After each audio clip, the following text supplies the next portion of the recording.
வணக்கம் மக்களே. நீ தீயா எல்லை தென்றலா அத்தியாயம் 27. கேட்கலாமா?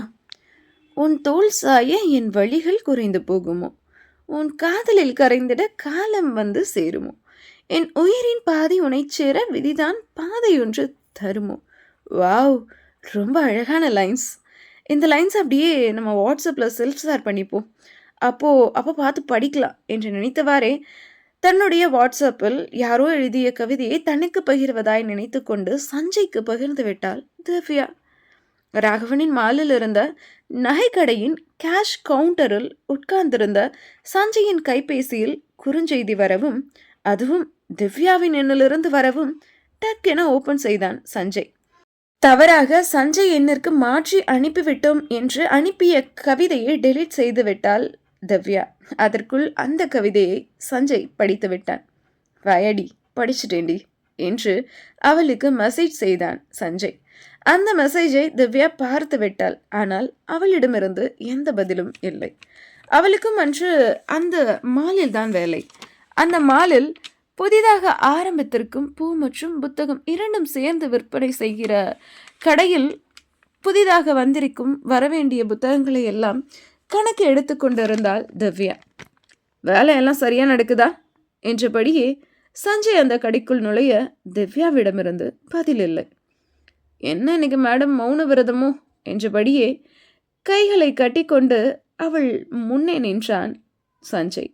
கைகளில் நோட்டை வைத்துக்கொண்டு புத்தகங்கள் அடுக்கியிருந்த அலமாரியின் பக்கம் புத்தகங்களை எல்லாம் எண்ணிக்கொண்டிருந்தாள் திவ்யா. சஞ்சயை திவ்யா ஏறெடுத்து பார்க்கவும் இல்லை, அவனிடம் பேசவும் இல்லை. இந்த ஷாப்பில் நீயும் நானும் மட்டும்தான் இருக்கும், உன்கிட்ட தான் நான் பேசிகிட்டு இருக்கேன் என்ற சஞ்சயிடம் இப்போ நான் உன்கிட்ட பேசுகிற நிலைமையில் இல்லை என்றாள் திவ்யா புத்தகங்களை எண்ணியபடியே. அவளின் வார்த்தைகளில் சோகம் நிரம்பி இருந்தது. காதல் முக்கியம் இல்லை, காசு தான் முக்கியம்னு போனவனுக்காக இவ்வளோ ஃபீல் பண்ண வேண்டியதில்லை என்றான் சஞ்சய். உனக்கு எப்படி இது தெரியும் என்னும் விதமாக புருவங்கள் சுருங்க சஞ்சயை பார்த்தாள் திவ்யா. இது எப்படி எனக்கு தெரியும் தானே பார்க்குறேன். I know all. எனக்கு ஒருத்தர் பிடிச்சிருச்சுன்னா அவங்கள பற்றி எல்லாத்தையும் தெரிஞ்சு வச்சுருக்கிறது என்னோட பழக்கம் என்றான் சஞ்சய். காதல் முக்கியம் இல்லை, காசு தான் முக்கியம்னு அவன் நினைக்கலாம். பட் நான் உண்மையாக காதலிச்சேன். ஸோ எனக்கு வலிக்கும்ல என்றாள் திவ்யா. சரி, இன்னைக்கு உன்னோட எக்ஸ் கல்யாணம் தானே, போகலையா என்று அவன் கேட்க, போகணும்னு தோணலை என்றாள் அவள். நீ போகலன்னா நீ இன்னும் அவனை லவ் பண்ணிட்டு இருக்கேன்னு அவன் நினைப்பான். நானும் தான் என்று அவன் சொல்ல முறைத்தாள் திவ்யா.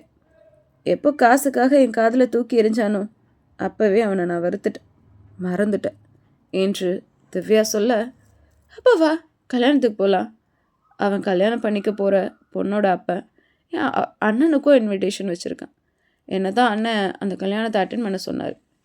ஸோ நீயும் வந்தீங்கன்னா 2 பேரும் ஒன்றா போகலாமா என்றான் சஞ்சய். நான் வரல, நீ போ என்றாள் திவ்யா. அப்போது நீ இன்னும் அந்த பொறுக்கியை லவ் பண்ணிட்டு தான் இருக்க என்று சஞ்சய் சொல்ல, இல்லவே இல்லை என்றாள் திவ்யா.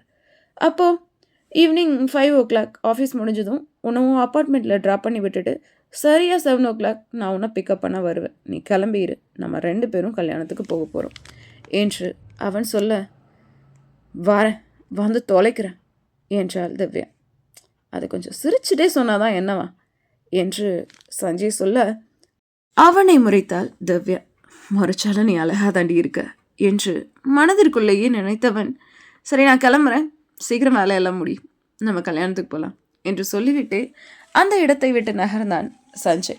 ராகவனின் அலுவலகத்தில் ஆஃபீஸ் நேரத்தில் காய்ச்சலில் வேலை பார்த்துட்டு இருந்த பிள்ளைய கூப்பிட்டுட்டு எங்கே தான் போயிட்டான் இவன், இன்னொரு முறை ஃபோன் அடித்து பார்ப்போம் என்று தன் அலைபேசியில் டயல் ஹிஸ்டரியில் இருந்த ராகவனின் எண்ணை வாசு அழுத்த போக அவன் கையில் இருந்த ஃபோன் பறிப்போனது. யாரா அவன், என் ஃபோனை பிடுங்கினது என்றபடியே வாசு திரும்ப கசங்கின சட்டையோடும் அவன் சட்டை பாக்கெட்டில் ஸ்டிக்கர் போட்டோடும் அவன் பின்னே நின்றிருந்தான் ராகவன். அவனை பார்த்ததும் எச்சிலை கூட்டி விழுங்கின வாசு, என்னடா நடக்குது இங்க என்று கேட்க, இங்கே யாரும் நடக்கல, நின்றுட்டு தான் இருக்கும் என்றான் ராகவன். ஜோக்கா? அப்புறமா சிரிக்கிறேன். எங்கடா மது என்றான் வாசு. உள்ளதான் தூங்குறா என்று ராகவன் சொல்ல, உள்ளையா? அப்போ நீ எங்கிருந்து வர? நான் வந்தப்ப நீ ஆஃபீஸ் ரூம்ல இல்லையே என்று ராகவன் பார்த்து வாசு கேட்க, உள்ள தூங்கிட்டு இருந்தேன்டா என்றான் ராகவன். டேய், மது உள்ள இருக்கான்னு சொன்ன, அப்புறம் எப்படி நீயும் அங்க என்றான் வாசு. உதடு குவித்து ஊதிய ராகவனும், நானும் அவளும் ஒன்னா தான் தூங்கிட்டு இருந்தோம், போதுமா என்று ராகவன் சொல்ல, டேய் மச்சான், உங்களுக்கு இன்னும் கல்யாணம் கூட ஆகலடா, அதுக்குள்ள ஒன்னா ஒரே ரூம்ல என்று சொன்ன வாசுவிடம், வேலையை பாரா, கன்ஸ்ட்ரக்ஷன் ஒர்க்லாம் எப்படி போகுது என்று ராகவன் தன் நாற்காலியில் சென்று அமர்ந்தபடியே கேட்க, நல்லா தான் போகுது என்றான் வாசு. சரி, நம்ம மாலில் தியேட்டர் ஒன்று ஓப்பன் பண்ணணும்னு சொல்லியிருந்தேனே, என்னாச்சு என்று ராகவன் கேட்க, சஞ்சய் அங்கே தான் இருக்கான், ஒர்க்லாம் சரியாக போயிட்டுருக்கான், இன்னும் 10 டேஸில் ஒர்க் முடிஞ்சிடுமா, இப்போ தான் அப்டேட் பண்ணான் என்று வாசு சொல்ல, சரி நாமளும் போய் பார்த்துட்டு வந்துடுவோம், கிளம்பு என்று ராகவன் சொல்ல, பாஸ் இந்த ஷர்ட் கொஞ்சம் மாற்றிட்டு வரீங்களா, ரொம்ப கசங்கி போயிருக்கு, பார்க்குறவங்க தப்பாக நினைப்பாங்க, நீங்கள் வேற பெங்களூரில் டாப் 10 கோடீஸ்வரர்களில் ஒருத்தர், ஸோ ஷர்ட்டை மாற்றிட்டு வாங்க என்று வாசு சொல்ல, சட்டையை குனிந்து பார்த்த ராகவனுக்கு மது தன்னை அணைத்து தூங்கிய கணம் ஞாபகம் பெற சிரித்தான் அவன். அவனை பார்த்த வாசுவோ, என்ன சிரிக்கிறான், வெக்கமெல்லாம் படுறானே, என்ன நடந்திருக்கும், கேட்டால் உதைப்பானோ, ஆமாம் கண்டிப்பாக உதைப்பான், எதுக்கு நமக்கு என்று மனதினுள் புலம்பிய வாசு, சார் ஷர்ட்டை மாற்றிட்டு வந்தீங்கன்னா கிளம்பலாம் என்று சொல்ல அறைக்குள் சென்றான் ராகவன். மது ஆழ்ந்த உறக்கத்தில் இருந்தாள். மதுவின் நெற்றியை தொட்டு பார்த்தான் ராகவன். ஜில்லென்று இருந்தது அவள் நெற்றி. காய்ச்சல் குறைஞ்சிச்சு போல என்று நினைத்து கொண்டவன் அவளின் மேல் கிடந்த போர்வையை இழுத்து அவளின் கழுத்து வரை போர்த்திவிட்டு சட்டையை மாற்றிக்கொண்டு வாசுவோடு புறப்பட்டு விட்டான். மாலை 5 மணிக்கெல்லாம் ராகவனின் அலுவலகத்தில் வேலை செய்யும் அனைவரும் கிளம்பி விடுவர். மாலை 5 மணிக்குள் அலுவலகம் திரும்பி விடலாம் என்று எண்ணிதான் வாசுவை கூட்டிக் கொண்டு ராகவன் புறப்பட்டான். அவனின் வர்த்தக வளாகத்திலேயே, அதாவது ஷாப்பிங் மாலிலேயே நிறைய வேலைகள் இருந்ததால் அதை முடிக்கவே மணி 7 ஆனது. ராகவா, டைம் 7 ஆச்சு, மொதல் ஆஃபீஸில் தனியாக இருப்பா, பயந்துட போறா, நீ வேணா ஆஃபீஸ் கிளம்பு, நான் பார்த்துக்கிறேன் என்று வாசு சொல்ல, நோ வாசு, 1 வீக் நான் ஷாப்பிங் மால் பக்கம் வரல, எவ்வளோ ஒர்க் பெண்டிங், இப்படியே போனால் என்ன ஆகுறது, நான் இங்கே ஒர்க் முடிச்சுட்டு தான் வர முடியும், நீ ஆஃபீஸ் போய் மதுவை கூட்டிகிட்டு வீட்டுக்கு போயிரு என்று ராகவன் சொல்ல, அந்த நேரம் பார்த்து வாசுவின் ஃபோன் அலற அதை எடுத்தான் வாசு. கன்ஸ்ட்ரக்ஷனில் இருந்து என்ஜினியர் இந்த நேரத்துக்கு எதுக்கு கூப்பிட்றாரு என்றபடியே ஃபோனை எடுத்தான் வாசு. சார், கன்ஸ்ட்ரக்ஷனில் ஃபயர் ஆக்சிடென்ட் சார், உடனே வாங்க என்று என்ஜினியர் சொல்ல, என்னையா சொல்கிற, என்ன ஆச்சு என்றான் வாசு பதட்டத்தோடு. எலக்ட்ரிக் ஒர்க் நடந்துட்டு இருக்குல்ல சார், அதில் எதுவும் மிஸ் ஆகி இப்படி ஆயிடுச்சு, சீக்கிரம் வாங்க என்று என்ஜினியர் சொல்ல, வாசுவின் முகத்தில் இருந்த பதட்டத்தை பார்த்த ராகவன், வாட் ஹேப்பன் வாசு என்று கேட்க விஷயத்தை கூறினான் வாசு. ஓகே, நீ இங்கே இருக்கிற பெண்டிங் ஒர்க்கெல்லாம் முடிச்சுடு, நான் கன்ஸ்ட்ரக்ஷன் போகிறேன், சஞ்சய்ட்ட ஃபயர் ஆக்சிடென்ட் பற்றி இன்ஃபார்ம் பண்ணாத, நான் பார்த்துக்கிறேன் என்று சொன்னபடியே நாற்காலியிலிருந்து எழுந்த ராகவன் சொல்ல, நீ மட்டும் எப்படி தனியாக போவோம் மச்சான், இந்த ஒர்க்கெல்லாம் நாளைக்கு பார்த்துக்கலாமே, நானும் உன் கூட வரேன், இல்லைனா சஞ்சய் கிட்ட சொல்கிறேன் என்று வாசு சொல்ல, அவன் நடந்ததெல்லாம் இன்னும் மறக்கல, அவன்கிட்ட சொல்ல வேண்டாம், நான் பார்த்துக்கிறேன், இங்கே நிறைய ஒர்க் இருக்குது, இன்றைக்கி கண்டிப்பாக இதெல்லாம் முடிச்சே ஆகணும், ஸோ இங்கிருந்து நீ வேலையை பாரு என்று வாசுவிடம் சொல்லிவிட்டு காரை எடுத்துக்கொண்டு புறப்பட்டான் ராகவன் கன்ஸ்ட்ரக்ஷன் நடக்கும் இடத்திற்கு. அவனோடு முன்னும் பின்னும் அவனுடைய பாடி கார்ட்ஸும் செல்ல கார் புழுதி பறக்க அவனது கன்ஸ்ட்ரக்ஷன் வேலைகள் நடக்கும் இடத்திற்கு சென்றது. ராகவன் சென்ற அடுத்த 20 நிமிடங்களிலேயே அங்கு எரிந்து கொண்டிருந்த தீ முக்கால்வாசி அணைக்கப்பட்டது. ராகவன் அங்கிருந்த வேலையாட்களோடு இன்னும் என்ன செய்யலாம், அடுத்து என்ன செய்யலாம் என்று யோசித்து கொண்டே நின்றிருக்க, ஐயோ என் பொண்ணு காணோம், ராகவன் ஐயா என் பொண்ணு காணோம் என்று அங்கிருந்த ஒரு பெண்ணின் அழுகுரல் கேட்க அவளின் பக்கம் சென்றான் ராகவன். என்னம்மா சொல்றீங்க, உங்க பொண்ணு கடைசியா எங்க பாத்தீங்க என்று ராகவன் கேட்க, கடைசியா சிமெண்ட் மூட்டை அடுக்கி இருந்த குடோன்ல விளையாடிட்டு இருந்தா சார் என் பொண்ணு என்று அந்த பெண் அழுது கொண்டே சொல்ல, ராகவன் கட்டடத்திற்குள் ஓடினான். நெருப்பு முழுவதுமாய் அணையவில்லை, அங்கங்கு எரிந்து கொண்டிருந்தது. ஒரே புகைமூட்டமாய் இருந்தது. தாவி தாவி படிக்கட்டுகளில் ஏறியவன் ஒரு வழியாய் சிமெண்ட் மூட்டை அடுக்கி இருந்த குடோனை அடைந்து விட்டான். சுற்றுமுற்றும் அந்த குழந்தையை தேடினான் ராகவன். அங்கு ஒரு மூலையில் குழந்தை அழுது கொண்டு அமர்ந்திருந்தது. குழந்தையின் பக்கம் ஓடியவன் குழந்தையை தூக்கினான். குழந்தையை அவன் தூக்கியதும், ராகவன் மாமா என்று அந்த குழந்தை அவன் கழுத்தை கட்டி கொண்டது. அந்த குழந்தையை தூக்கி கொண்டு கட்டிடத்தை விட்டு வெளியில் வந்தான் ராகவன்.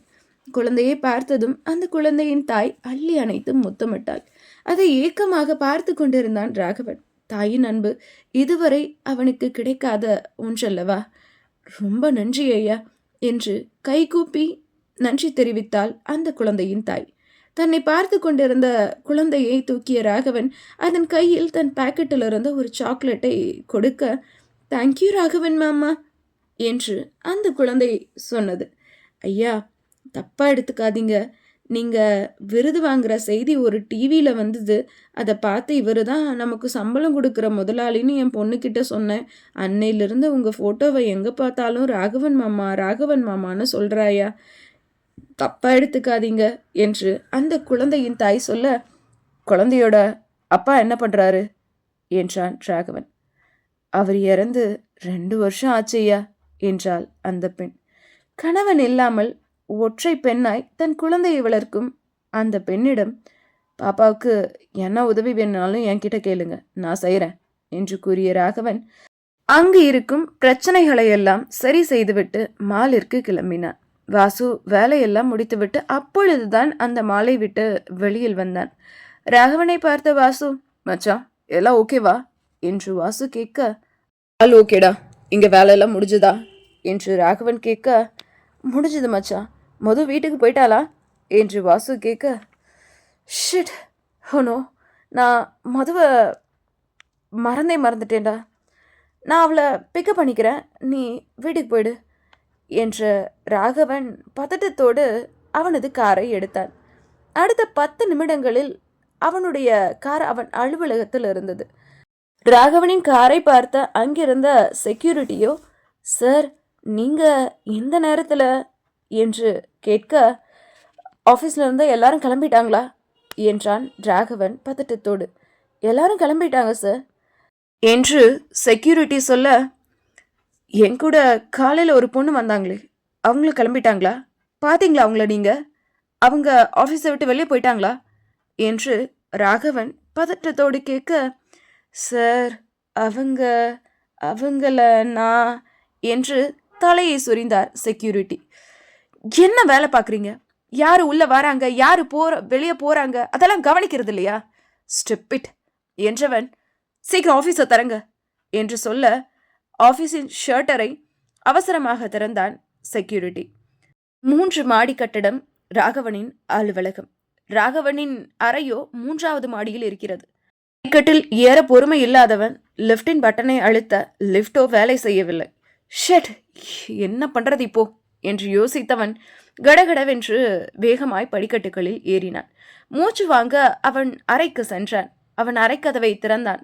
உள்ளே இருக்கும் அந்த அறையில்தான் மது படுத்திருக்கிறாள். அதனால் அந்த அறையின் கதவை திறந்து பார்த்தான். ஆனால் அங்கு மது இல்லை.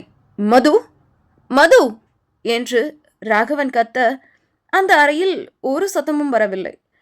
மது, பாத்ரூம்ல இருக்கியா என்று மறுபடியும் சத்தம் போட்டான் வாசு. ஆனால் மது அங்கும் இல்லை என்பது ராகவனுக்கு தெரிந்தது. அவசரமாக அலுவலகத்தை விட்டு வெளியில் வந்தவன் செக்யூரிட்டி அறையில் இருந்த சிசிடிவி கேமராக்களை பார்த்தான். இரவு 8 மணிக்கு மது அலுவலகத்திலிருந்து வெளியே சென்றிருக்கிறாள். அதை ராகவன் பார்த்தான். ஓ, நான் பக்கத்தில் இல்லைன்னு தெரிஞ்சுட்டு அவளா வீட்டுக்கு போகலான்னு நினச்சிருப்பா போல என்று நினைத்தவன் உடனே தனது காரை எடுத்தான். வர்றதுக்குள்ளே இவளுக்கு என்ன அவசரம்? அட்லீஸ்ட் எனக்கு ஒரு கால் பண்ணியிருக்கலாம்ல. ஷோ, நானும் அவளுக்கு பண்ணலை, அவளும் எனக்கு பண்ணலை, இப்போ அவள் எங்கே போனான்னு தெரியலையே என்று தன் பின்னந்தலையை அழுத்த கோதியவன் காரை வேகமாக அந்த சாலையில் ஓட்டி கொண்டிருந்தான். சரி, மதுவுக்கு கால் பண்ணி பார்க்கலாம் என்று நினைத்த ராகவன் காரை ஓரமாக நிறுத்திவிட்டு மதுவுக்கு அழைப்பு விடுத்தான். ஆனால் மதுவின் மொபைல் ஃபோன் சுவிட்ச் ஆஃப் என்று வந்தது. மது, எங்கடி போன? எங்கன்னு நான் உன்னை தேடுவேன். என்றபடியே மறுபடியும் காரை எடுத்தவன் வாசுவிற்கு ஃபோன் செய்தான். வாசு, மது மிஸ்ஸிங்.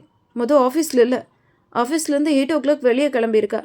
இப்போ நான் அவளை தேடிட்டு இருக்கேன். நீயும் அவளை தேடு.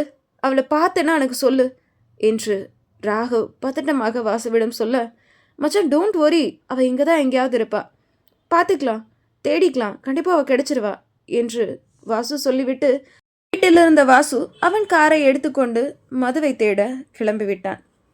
ராகவனின் கண்கள் மதுவை எப்படியாவது பார்த்துவிட மாட்டோமா என்று துடித்து கொண்டிருந்தது. இதையும் தான். ஆனால் மது எங்கும் இல்லை. காரை நிறுத்தி தன் இரு கையால் அழுத்த தன் சிகையை கோதியவன், ஒருவேளை மது கோவிலுக்கு போயிருப்பாளோ என்று யோசித்தவன் காரை மது எப்பொழுதும் செல்லும் அம்மன் கோவிலை நோக்கி செலுத்தினான். மது அம்மன் கோவிலில் இருப்பாளா என்பதை அடுத்த அத்தியாயத்தில் பார்ப்போம். நன்றி. வணக்கம் மக்களே. நீ தீயா இல்லை தென்றலா? அத்தியாயம் 28. நம்ம நினைக்கிறதெல்லாம் நடந்துட்டா நல்லா இருக்கும்ல என்று காரை ஓட்டியபடியே சஞ்சய் சொல்ல, நம்ம நினைக்கிறது சில நேரத்தில் சில சமயத்தில் தப்பாக கூட இருக்கலாம். அப்புறம் நினச்சது நடந்துருச்சேன்னு சந்தோஷப்படுறதுக்கு பதிலாக எப்படி நடந்துருச்சேன்னு வருத்தப்படுவோம் என்று அவன் பக்கத்தில் அமர்ந்திருந்த திவ்யா சொல்ல, அனுபவம் பேசுது என்றான் சஞ்சய். சிரித்தாள் திவ்யா. சிரிச்சா அழகாக இருக்கு என்றான் சஞ்சய். இன்னும் மண்டபம் போக எவ்வளோ நேரம் ஆகும் என்றாள் திவ்யா. மண்டபமா? உன்னோட எக்ஸோட வெட்டிங் பீச்சில் என்று சஞ்சய் சொல்ல, ஓஹோ என்றாள் திவ்யா. இந்த ஓக்கு என்ன அர்த்தம் என்றான் சஞ்சய். நத்திங் என்றாள் திவ்யா. சஞ்சயின் கார் திருமணம் நடக்கும் இடத்தை அடைந்தது. பீச்சுக்கு பக்கத்தில் இருந்த ஒரு ரெசார்ட்டில் வெட்ட வழியில் வெள்ளை நிற பூக்கள் அலங்கரிக்கப்பட்ட மேடையில் திவ்யாவின் முன்னாள் காதலன் அவன் திருமணம் செய்யும் பெண்ணோடு நின்றிருந்தான். அங்கிருந்தவர்களை பார்த்தாலே தெரிந்துவிடும் கோடீஸ்வர வீட்டு கல்யாணம் இது என்பது. அது இரவு திருமணம் என்பதால் அங்கிருந்த பெண்கள் எல்லாம் ஊதா நிற சோழி, டிசைனர் சாரி, வைர நகைகள் என மின்னிக் கொண்டிருந்தனர். ஆண்களோ கருப்பு கோட் ஃபேண்ட்டும் ஊதா நிற சட்டையும் அணிந்திருந்தனர். சஞ்சய் வெள்ளை நிற ஷர்ட்டும் அதற்கேற்றபடி கோட் சூட்டும் அணிந்திருந்தான். திவ்யா வெள்ளை நிற டிசைனர் சாரி அணிந்திருந்தார். தோள்பட்டை வரை இருக்கும் தன்னுடைய கூந்தலை விரித்துவிட்டு காற்றில் அலைப்பாய விட்டிருந்தார். கழுத்தில் சன்னமான செயினும் காதில் வெள்ளைக்கற்கள் பதித்த ஒரு பெரிய டிசைனர் தோடும் அணிந்திருந்தாள். புருவங்களுக்கு இடையே நெற்றியில் ஒரு வெள்ளை பொட்டு வைத்திருந்தாள். சஞ்சயும் திவ்யாவும் கவனிக்கவில்லை அவனின் சட்டையும் அவளது சேலையும் ஒரே நிறத்தில் இருப்பதை. சஞ்சய் அந்த திருமணம் நடக்கும் இடத்திற்குள் நுழைந்ததும் அங்கு அனைவரையும் வரவேற்க நின்றிருந்த மணப்பெண்ணின் தந்தை சஞ்சயை பார்த்ததும், ஹாய் சஞ்சய், வாங்க வாங்க, எப்படி இருக்கீங்க, வெல்கம், ராகவன் சார் வரலையா என்று கேட்க, அண்ணா கொஞ்சம் பிஸியாக இருக்காங்க, அதான் நான் வந்தேன் என்று சஞ்சய் சொல்ல, ஓகே ஓகே வாங்க வாங்க, இவங்க என்று திவ்யாவை பார்த்து அந்த மணப்பெண்ணின் அப்பா கேட்க, சற்றும் யோசிக்காமல், சி இஸ் மை ஃபியான்சி என்றான் சஞ்சய். ஓ அப்படியா, கங்க்ராச்சுலேஷன் சஞ்சய், வாங்க உள்ளே போகலாம் என்று சஞ்சயை அழைத்து மணப்பெண்ணின் அப்பா ஒரு அடி முன்னே நடக்க, உன்னை யார் உன்னோட ஃபியான்சின்னு அவர்கிட்ட சொல்ல சொன்னது என்றபடியே திவ்யா சஞ்சயின் கையை கிள்ள, ஹே வலிக்குதுடி என்றான் சஞ்சய். அந்த ஆளை கூப்பிட்டு மரியாதையாக நான் உன் ஃபியான்சி இல்லைன்னு சொல்லு என்று திவ்யா மேலும் அவனை கிள்ள, சஞ்சயோ அவளின் கையை எடுத்து தன் கையோடு கோர்த்து கொண்டு நடக்க, என்ன பண்ணுற நீ என்று பற்களை நெறித்தாள் திவ்யா. 6 அடி ஆளான சஞ்சய் திவ்யாவின் காதலியை குனிந்து, ஸ்டேஜில் நின்று இருக்க உன்னோட எக்ஸ பாரு என்று சொல்ல திவ்யாவும் பார்த்தாள். முகத்தை கடுகடுவென்று வைத்து கொண்டு சஞ்சய் திவ்யா இருவரையும் பார்த்து கொண்டிருந்தான். அவன், நீ அவனை நினச்சி ஃபீல் பண்ணிகிட்டு இருப்பேன்னு அவன் நினச்சிட்டு இருந்திருப்பான். இப்போது நீ என் கூட வர்றதை பார்த்துட்டு காண்டில் காதில் புகை வர நின்றுட்டுருக்கான் பாரு என்று சஞ்சய் சொல்ல, என்னென்ன பேசியிருப்பான், என்னென்ன பேசி என்னை ஏமாத்தியிருப்பான், நொந்து சாவட்டும் என்று சஞ்சயிடம் சொன்ன திவ்யா அவனை பார்த்தபடியே மணமகனை, அவளது காதலனை பார்த்தபடியே சஞ்சயோடு கைகளை கோர்த்து கொண்டு நடந்தவள் சிரித்த முகத்தோடு முன்வரிசையில் அமர்ந்து கொண்டாள்.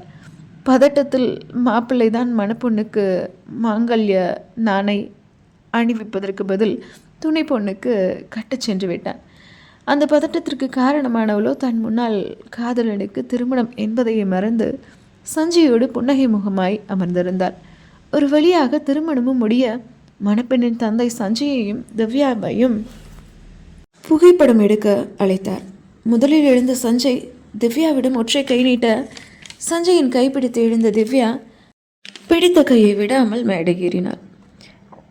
மாப்பிள்ள சார், கொஞ்சம் சிரிங்க, ஏன் சிரிக்கவே மாட்டீறீங்க, இங்கே பாருங்க சார் என்று புகைப்படக்காரர் அழைக்க அதுவரை மேடை ஏறி தன்னை நோக்கி வந்து கொண்டிருக்கும் தன் முன்னாள் காதலியான திவ்யாவையும் சஞ்சயும் பார்த்து கொண்டிருந்த மாப்பிள்ளை புகைப்படக்காரர் அழைத்ததும் வராத புன்னகையை கஷ்டப்பட்டு வரவழைத்து கொண்டு புகைப்படத்திற்கு போஸ் கொடுத்து கொண்டு நின்றிருந்தார். சஞ்சய் மற்றும் திவ்யாவை மேடைக்கு அழைத்து கொண்டு போன மணப்பெண்ணின் தந்தையோ மணமகனிடம், மாப்பிள்ளை இவர் சஞ்சய், பெங்களூரில் டாப் 10 பணக்காரர்களில் ஒருத்தரான ராகவனோட தம்பி, அவங்க சஞ்சயோட ஃபியான்சி என்று இருவரையும் அறிமுகப்படுத்த மணமகனின் முகத்தில் ஈ ஆடவில்லை. புகைப்படத்தை எடுத்துக்கொண்டு சஞ்சயும் திவ்யாவும் மேடையை விட்டு கீழிறங்க அவர்கள் இருவரையும் சாப்பிட அழைத்து போனார் மணமகனின் தந்தை. சஞ்சய் திவ்யா இருவரும் சாப்பிட்டு கொண்டிருக்க, ஹாய் சஞ்சய் என்றொரு குரல் கேட்க, பஃபே சிஸ்டம் என்பதால் இருவரும் நின்று கொண்டே சாப்பிட்டு கொண்டிருந்தனர். சஞ்சயும் திவ்யாவும். ஹாய் சஞ்சய் என்ற குரல் வந்த திசையை நோக்கி திரும்பினான் சஞ்சய். ஹாய் டாக்டர், எப்படி இருக்கீங்க என்று சஞ்சய் கேட்க, நான் நல்லா இருக்கேன் என்றார் அவனின் முன்னே நின்றிருந்த மருத்துவர். சஞ்சயின் பின்னே திவ்யா நின்றிருக்க சஞ்சய் பேசி கொண்டிருந்த நபரை மறைத்தபடி நின்றிருந்தான் சஞ்சய். சஞ்சயின் முதுகை சுரண்டினாள் திவ்யா. லேசாக தலையை திருப்பிய சஞ்சய், ஒரு நிமிஷம் அப்படியே இரு என்றான் மெல்லிய குரலில். இவன் யார்கிட்ட பேசிட்டு இருக்கான் என்று நினைத்தபடியே சஞ்சயின் பின்னே நின்றிருந்தவள் முன்னே வர சஞ்சயையும் திவ்யாவையும் மாற்றி மாற்றி பார்த்த மருத்துவரோ திவ்யாவை பார்த்து ஹாய் என்றார். திவ்யாவும் ஹாய் என்றாள். அதற்குள் அங்கு வந்த மணப்பெண்ணின் தந்தையோ, டாக்டர் ஃபுட்லாம் நல்லா இருக்கா? கம்ப்ளீட்லி ஹெல்த்தி ஃபுட் தான் டாக்டர் அரேஞ்ச் பண்ணியிருக்கேன், நவதானியா லட்டு ட்ரை பண்ணிங்களா என்று மருத்துவரை பார்த்து மணப்பெண்ணின் தந்தை கேட்க, வெரி குட், ட்ரை பண்ணேன், நல்லா இருந்துச்சு என்றார் மருத்துவர். டாக்டர், கேட்டரிங் சஜஷன் கூட ராகவன் சார் தான் கொடுத்தது. சஞ்சய் சார், உங்கள் அண்ணனோட சஜஷன் ரொம்ப சூப்பர், வந்திருக்கிறவங்க எல்லாருமே ரொம்ப நல்லா இருக்கான்னு சொன்னாங்க. ராகவன் சார்கிட்ட தேங்க்ஸ் ஒன்றுன்னு சொல்லிடுங்க என்று சொன்ன மணப்பெண்ணின் தந்தையும், டாக்டர் சார், நீங்கள் நெக்ஸ்ட்டு சஞ்சய் சார் கல்யாணத்தை தான் அட்டன் பண்ணுவீங்கன்னு நினைக்கிறேன் என்று மணப்பெண்ணின் தந்தை அந்த மருத்துவரை பார்த்து சொல்ல, ரியலி, பொண்ணு யாரு என்று சஞ்சயை பார்த்து கேட்டார் மருத்துவர். என்ன சார் நீங்கள், அவங்க ஃபேமிலி டாக்டராக இருந்துட்டு இப்படியெல்லாம் கேட்கலாமா? சஞ்சய் சாரோட பக்கத்தில் நிற்கிறாங்களே திவ்யா, அவங்க தான் சஞ்சய் சாரோட ஃபியான்சி என்று அந்த மணப்பெண்ணின் தந்தை சொல்லிவிட்டு நகர சஞ்சயும் திவ்யாவும் திருவென முழித்தனர். கங்க்ராச்சுலேஷன்ஸ் கைஸ் என்று சொன்ன மருத்துவரும் அங்கிருந்து நகர்ந்தார். நான் தான் என் பின்னாடியே நில்லுன்னு சொன்னேன்ல, இப்போ பாரு நல்லா மாட்டினியா என்றான் சஞ்சய்.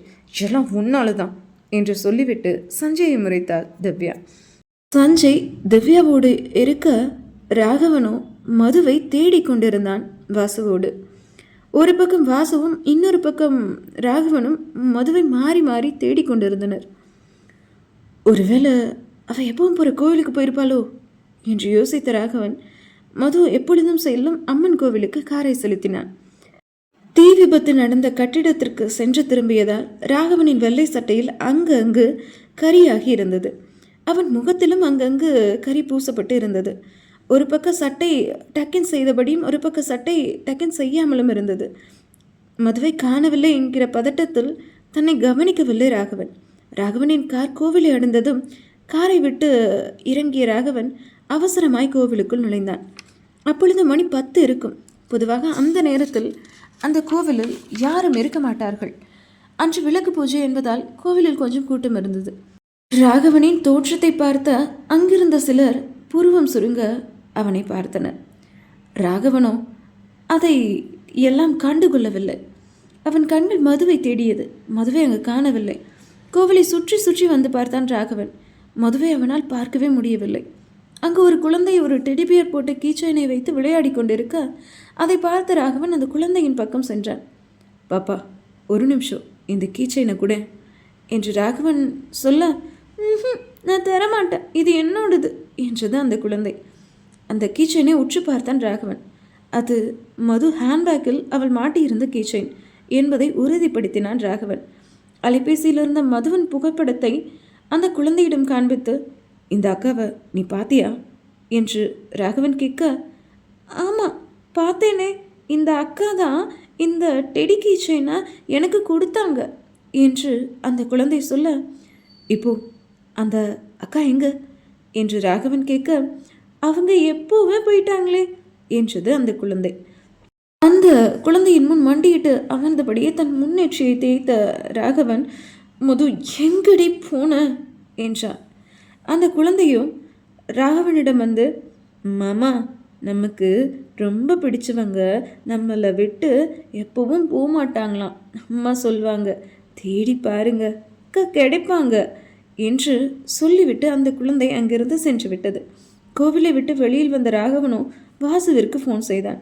முதல் அழைப்பிலேயே வாசு ஃபோனை அட்டன் செய்ய, மதுவை பாத்தியா என்று ராகவன் கேட்க, இல்லைடா, தேடிட்டு இருக்கேன் மச்சான், டென்ஷன் ஆகாது, மது இங்கே தான் எங்கேயாவது இருப்பா என்று வாசு சொல்ல, அவளை பார்த்த உடனே என்னை கூப்பிடுறா என்று ராகவன் சொல்ல, சரிடா மச்சான் என்று சொல்லிவிட்டு மதுவை தேடும் வேலையை தொடர்ந்தான் வாசு.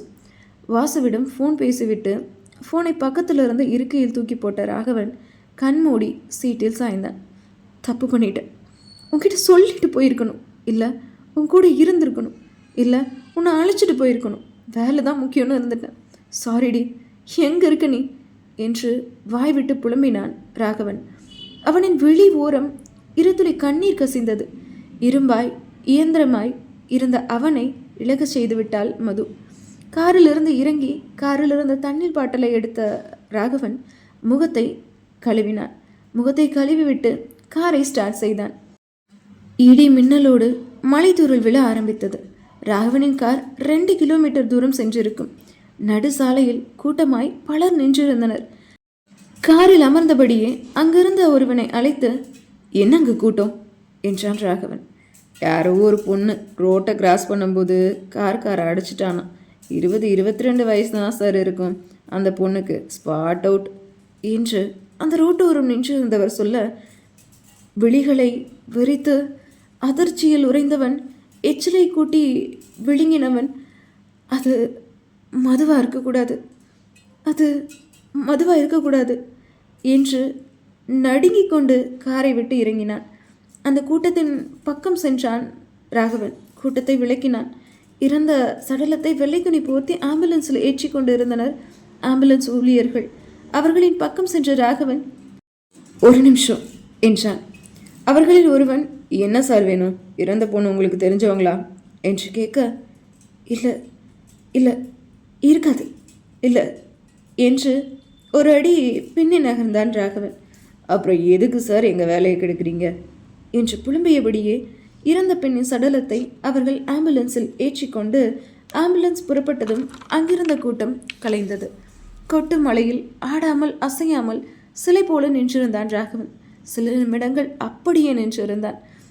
அங்கு விபத்து நடந்ததால் அந்த சாலை அடைக்கப்பட்டு இருந்தது. வாகனங்கள் எதுவும் அந்த சாலையில் வரவில்லை. அந்த சாலையில் மனிதர்களும் இல்லை. சிலையாய் நின்றிருந்தவன் காதில் ஒரு பெண்ணின் குரல் கேட்க, குரல் வந்த திசையை நோக்கினான் ராகவன். மழை வேறு பலமாக பெய்து கொண்டிருந்தது. ராகவன் தொப்பலாய் நனைந்து விட்டான். அந்த மழை இடி சத்தத்திலும் யாரோ ஒரு பெண்ணின் குரல் கேட்க சட்டென்று திரும்பினான் ராகவன். நானும் ரொம்ப நேரமாக பார்க்குறேன், ஒத்தையா தனியாக நின்றுட்டு இருக்க, கூப்பிட்டா வரமாட்டேங்கிற, கையை பிடிச்சி இழுத்தா கத்துற, எப்படிம்மா, ஆள் வேற சூப்பராக இருக்கு, எவ்வளோ காசு வேணா தர்றம்மா, வரியா என்று ஒருவன் மதுவின் கையை பிடித்து இழுக்க, கையை விட்றா அவர் வந்தாருன்னா அவ்வளோதான், கையை விடுறா, ப்ளீஸ் கையை விடுறா என்று அவனின் பக்கம் நின்று மது அழுது கொண்டிருந்தார். மதுவை பார்த்தான் ராகவன். ராகவன் மதுவை பார்த்த மறுகணம் வண்டியில் அமர்ந்தபடி மதுவின் கையை பிடித்து இழுத்து கொண்டிருந்தவன் காற்றில் பறந்து அவன் வண்டியிலிருந்து 4 அடி தள்ளி போய் விழுந்தான். தன் மொத்த பலத்தையும் ஒன்று சேர்த்து அவனை உதைத்திருந்தான் ராகவன். ராகவன் உதைத்த உதையில் அவனின் வண்டியை கூட விட்டுவிட்டு ஓடிவிட்டான் மதுவிடம் வம்பிடித்தவன். ராகவன் மதுவை பார்க்க, மதுவோ, எங்க போனீங்க, என்னை தனியா விட்டுட்டு என்றபடியே ராகவனின் பக்கத்தில் மது செல்ல அவளை ஒரு கணம் அமைதியாய் பார்த்தவன் அவளை இழுத்து தன் மார்போடு அணைத்து கொண்டு, சாரிடி, உன்னை விட்டுட்டு போயிருக்கக்கூடாது, ஐம் ஸோ சாரி என்று சொன்னவன் அவள் முகமெங்கும் மாறி மாறி முத்தமலையை பொழிந்தான். ராகவன் மதுவை பார்த்து விட்டான், மதுவும் ராகவனை பார்த்து விட்டால் கொட்டு மலையில் இருவரும் நனைந்து கொண்டிருக்கின்றனர். இன்னும் என்னவெல்லாம் நடக்கப் போகிறது இந்த கதையில் என்பதை அடுத்த அத்தியாயத்தில் பார்ப்போம். நன்றி. வணக்கம் மகளே. நீ தீயா இல்லை தென்றலா, அத்தியாயம் 29 கேட்கலாமா? கொட்டு மழையில் யாரும் இல்லாத சாலையில். உன்னை ஏன் பிடிச்சிருக்கு, எதுக்கு பிடிச்சிருக்குன்னு தெரியலடி, ஆனால் வாழ்க்கை முழுவதும் உன்னை விட்டு பிரியக்கூடாதுன்னு ஆசையாக இருக்கு என்று மதுவை அணைத்து கொண்டு ராகவன் சொல்ல, தோணுண்டா தோணும், ஏன் தோணாது? மழை எப்படி கொட்டிகிட்டு இருக்கு, நின்று லவ் டயலாக் பேசிகிட்டு இருக்கான். டே மச்சான், மதுக்கு காலையில் செஞ்சுரியை தாண்டிச்சு காய்ச்சல், ஞாபகம் இருக்கா என்று ராகவன் பின்னிருந்து வாசு கேட்க, ஐயோ ஆமாம்ல, உனக்கு காய்ச்சல், சீக்கிரம் காருக்கு போயிடுவேன் வா என்று ராகவன் வாசுவின் கூடையை பிடுங்கி கொண்டு மதுவை அழைத்து கொண்டு காருக்கு சென்று விட்டான். அட பாவி, ஏன் கூடடா அது என்று அவர்களின் பின்னே ஓடினான் வாசு. அதற்குள் ராகவனும் மதுவும் காருக்குள் ஏறிவிட்டனர். ராகவன் காரை ஸ்டார்ட் செய்து விட்டான். காரின் முன்கதவு பக்கம் சென்ற வாசு, டே மச்சான், ரொம்ப ஓவராக போகாத, உனக்கும் மதுக்கும் கூட எடுத்துட்டு வந்திருக்கேன்டா, அப்புறம் எதுக்கடா ஏன் கூட பிடுங்கிட்டு போன என்று மழையில் நனைந்து கொண்டே வாசு கேட்க, அதை கேட்ட ராகவனும், சாரிடா மச்சான், மறந்துட்டேன். ஆமாம், நீ ஏன் மழையில் நின்றுட்டுருக்க, ஜலதோஷம் பிடிச்சிடுண்டா, முதல்ல கொடையப்படி என்று ராகவன் கேட்க, அட ஆமாம்ல என்று வாசு குடையை விரிக்க, டேய் வெட்டியாக இங்கே நின்றுட்டுருக்காம வீட்டுக்கு போ, காலையில் நேரமே ஆஃபீஸ்க்கு வந்துடு, பாய் என்று சொல்லிவிட்டு ராகவன் கிளம்பிவிட, ஆமாடா நான் வெட்டியாக தான் நின்றுட்டு இருக்கேன், சொல்லுவடா சொல்லுவேன், நாளைக்கு நான் ஆஃபீஸ்க்கு லீவுடா என்று வாசு புலம்பிக் கொண்டே அவன் காரை எடுத்துக்கொண்டு கிளம்பிவிட்டான். 20 நிமிட பயணத்திற்கு பின் ராகவனின் கார் அவன் அரண்மனையை அடைந்தது. காரை நிறுத்திவிட்டு ராகவனும் மதுவும் உள்ளே வர, மது சாப்பிட்டியா என்று ராகவன் கேட்க, இல்லை இன்னும் சாப்பிட்லங்க, நீங்களும் சாப்பிடல தானே என்றாள் மது.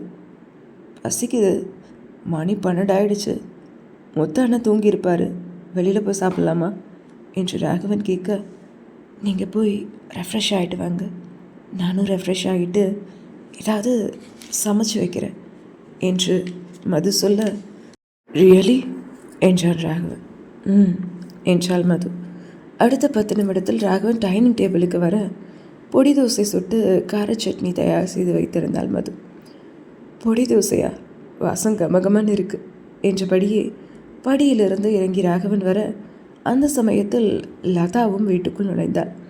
ராகவன் டைனிங் டேபிளில் அமர்ந்ததும் ராகவனை பார்த்த மதுவோ, தலையில் தண்ணி சொட்டுது, தலைவலி பிடிக்க போகுது என்று சொல்ல, இட்ஸ் ஓகே, பரவாயில்ல, என் தலையை தோட்டுறதெல்லாம் இங்கே யாரும் இல்லை, பசிக்குது, நான் சாப்பிடணும், தோசை எடுத்து வைக்கிறியா என்று ராகவன் கேட்க, இறங்க வர என்று தனது அறைக்கு சென்ற மதுவோ ஒரு டவலை கையோடு எடுத்துக்கொண்டு வந்தாள்.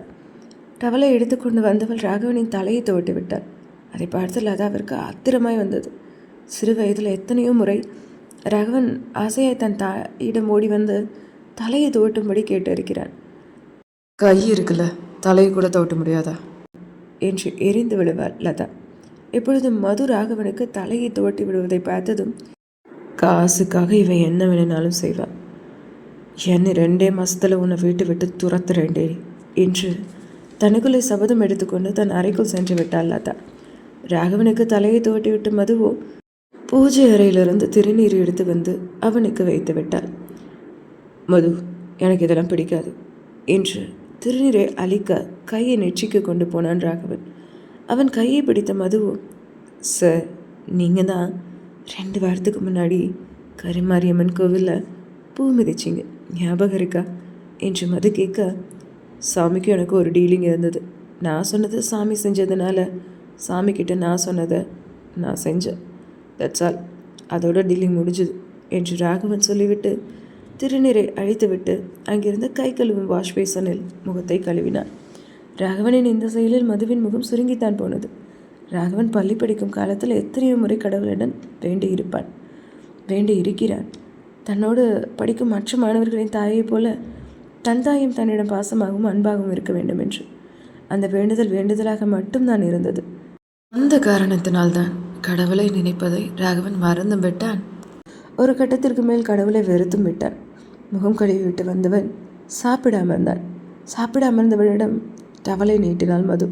அவளை ஆள பார்த்தவாறு டவலை வாங்கியவன் முகத்தை துடைத்துவிட்டு டவலை அவளிடம் அவன் கொடுக்க அதை தன் அறையில் வைத்து விட்டு வந்தாள் மது. அதற்குள் ராகவன் தனக்கும் மதுவிற்கும் தட்டில் தோசையை எடுத்து வைத்துவிட்டு அவள் வர வரை காத்திருந்தாள்.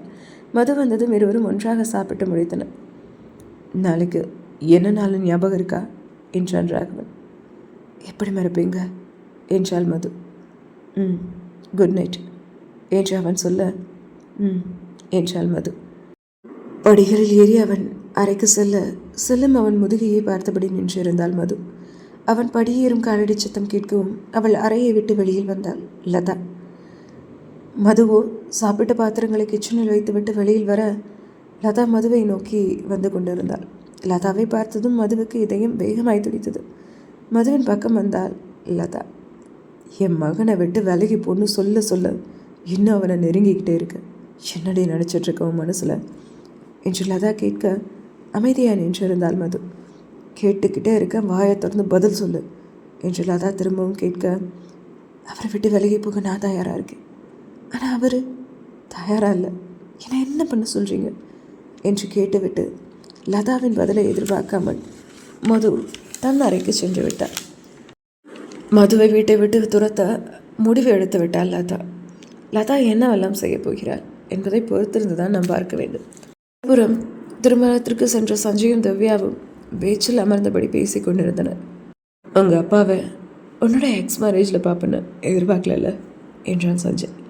அவளை கேள்வியை புருவம் சுருங்க பார்த்த திவ்யாவும், உங்கள் ஃபேமிலி டாக்டர் தான் என்னோட அப்பான்னு உனக்கு எப்படி தெரியும் என்று திவ்யா கேட்க, தெரியும், என்னோடய ஃபேமிலி டாக்டர் தான் உன்னோட அப்பான்னு எனக்கு தெரியும், நீ வாசு மாம்சோட தங்கச்சின்னு எனக்கு தெரியும் என்று சஞ்சய் சொல்ல, வாட் என்று திவ்யா அதிர்ந்து கேட்க, ஷாக்கா குறை, நீ ஃபாரினில் உன் வீட்டில் படிச்சுட்டு இருந்த, 4 இயர்ஸ்க்கு முன்னாடி இந்தியா வந்த, ஓ அப்பா கூட ஏதோ சண்டை, ஸோ அப்பார்ட்மெண்ட்டில் இருக்கு, தெரியும், எல்லாம் தெரியும் என்று சஞ்சய் சொல்ல, என்னை பற்றி அவ்வளோ தெரியுமா உனக்கு?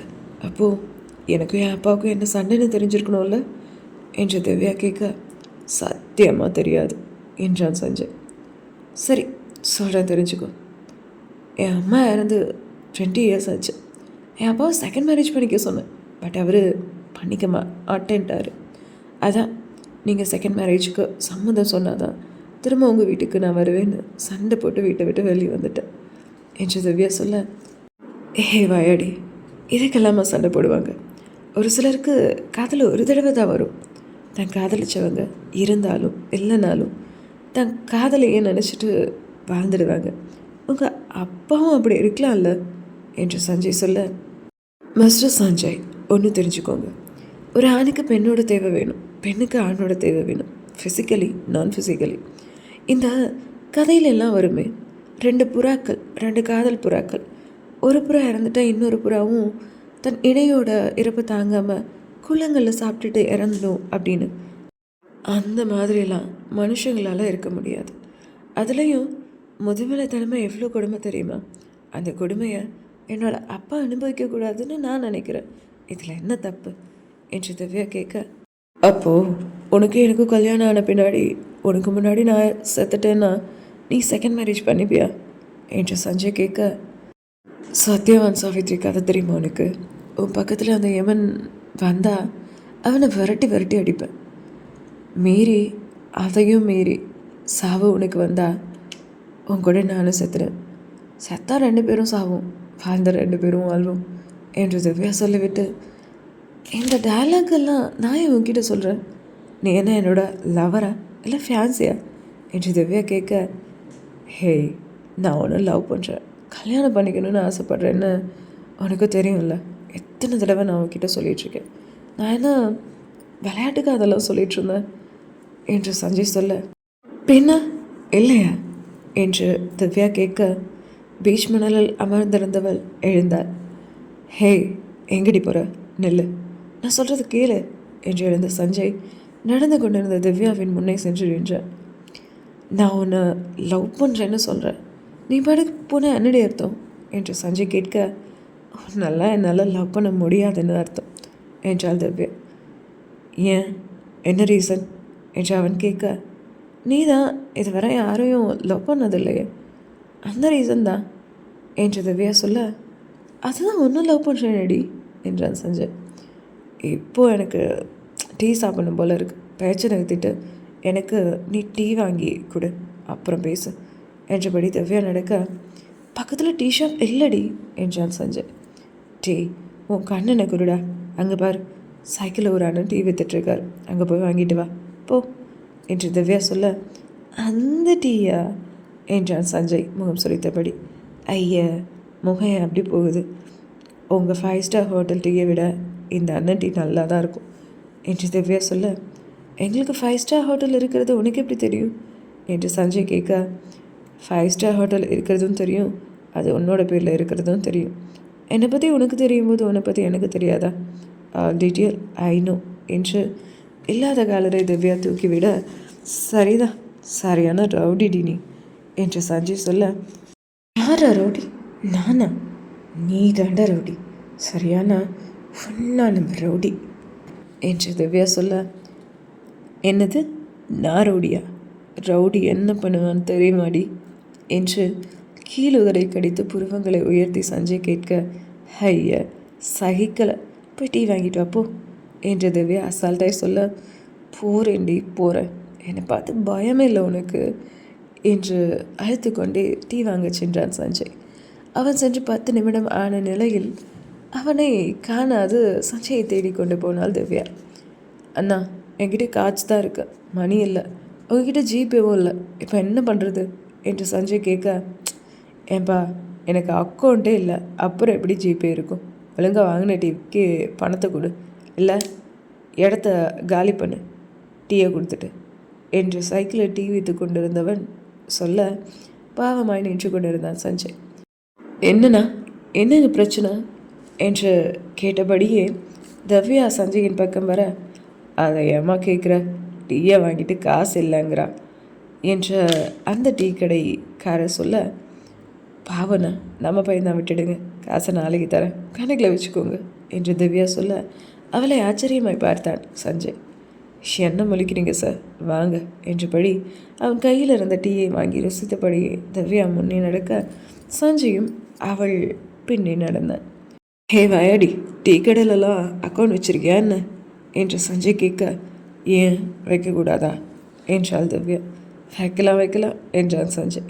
சரி சரி, டீ ஆறிட போகுது, குடி, டீ ரொம்ப நல்லாயிருக்கும் என்று திவ்யா சொல்ல, யூசன் த்ரோவில் முதல் முறையாக டீ குடிக்கிறான் சஞ்சய்.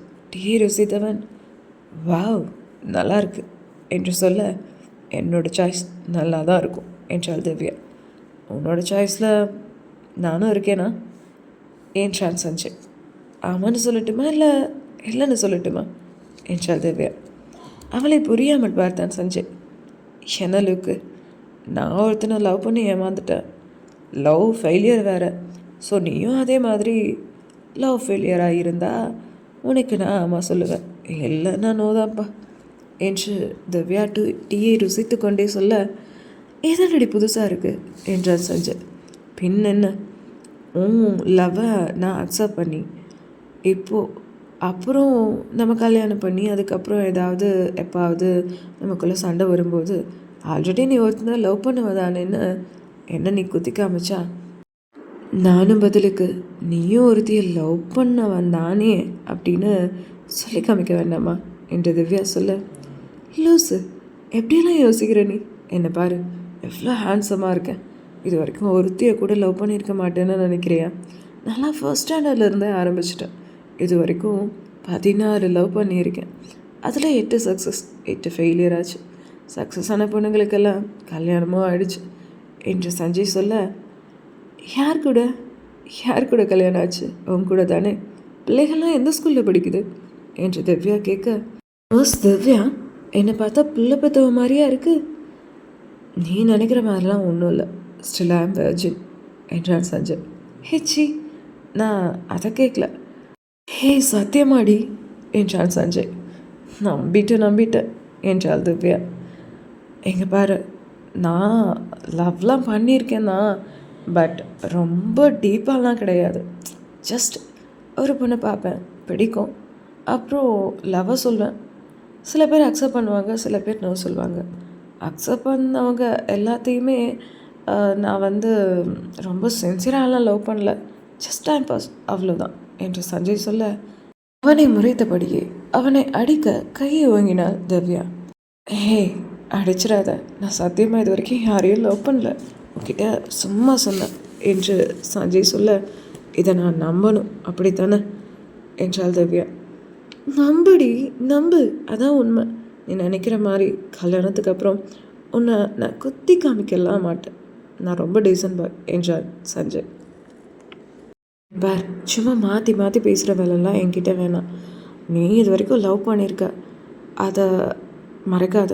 மொத்தம் 16 பேர். உனக்கு நான் ஓகே சொன்னேன்னா 16ஓட ஒரு ப்ளஸ் நான் 17ன்னு என்னை சேர்த்துப்பேன், அவ்வளோதானே என்று திவ்யா சொல்ல, திவ்யா இவ்வாறு சொல்லவும் அவளின் வலக்கையை பற்றின சஞ்சயோ அவள் கையை தன் மார்பின் மீது வைத்து இன்னொரு கையால் அவளது தாடையை பிடித்து தன் புறம் திருப்பி, இங்கே பார், இந்த உலகத்திலேயே எனக்கு ரொம்ப பிடிச்ச ஒரு ஜீவன்னா என்னோடய அம்மா. அவங்க மேலே சத்தியமாக சொல்கிறேன், என்னோடய முழு வாழ்க்கையையும் உன்னோட மட்டும்தான் சேர்ந்து வாழணும்னு ஆசைப்பட்றேன். இது வரைக்கும் நான் எந்த பொண்ணையும் லவ் பண்ணல. நான் லவ் பண்ண முதல் பொண்ணு நீ தாண்டி. I love you so much டி. உன்னை எனக்கு ரொம்ப பிடிக்கும். என்னோட லவ்வை அக்செப்ட் பண்ணுவியா என்று சஞ்சய் கேட்க, பார்ப்போம் என்றார் முகத்தை திருப்பியபடி திவ்யா. பாப்புமா என்றான் சஞ்சய். ஆமாம், கொஞ்சம் வெயிட் பண்ணு. ஒரு பிரின்சஸ் உனக்கு கிடைக்கணும்னா வெயிட் பண்ணுறதில்ல தப்பு இல்லை என்று திவ்யா சொல்ல, பிரின்சஸ் நீங்கள் என்றார் சஞ்சய்.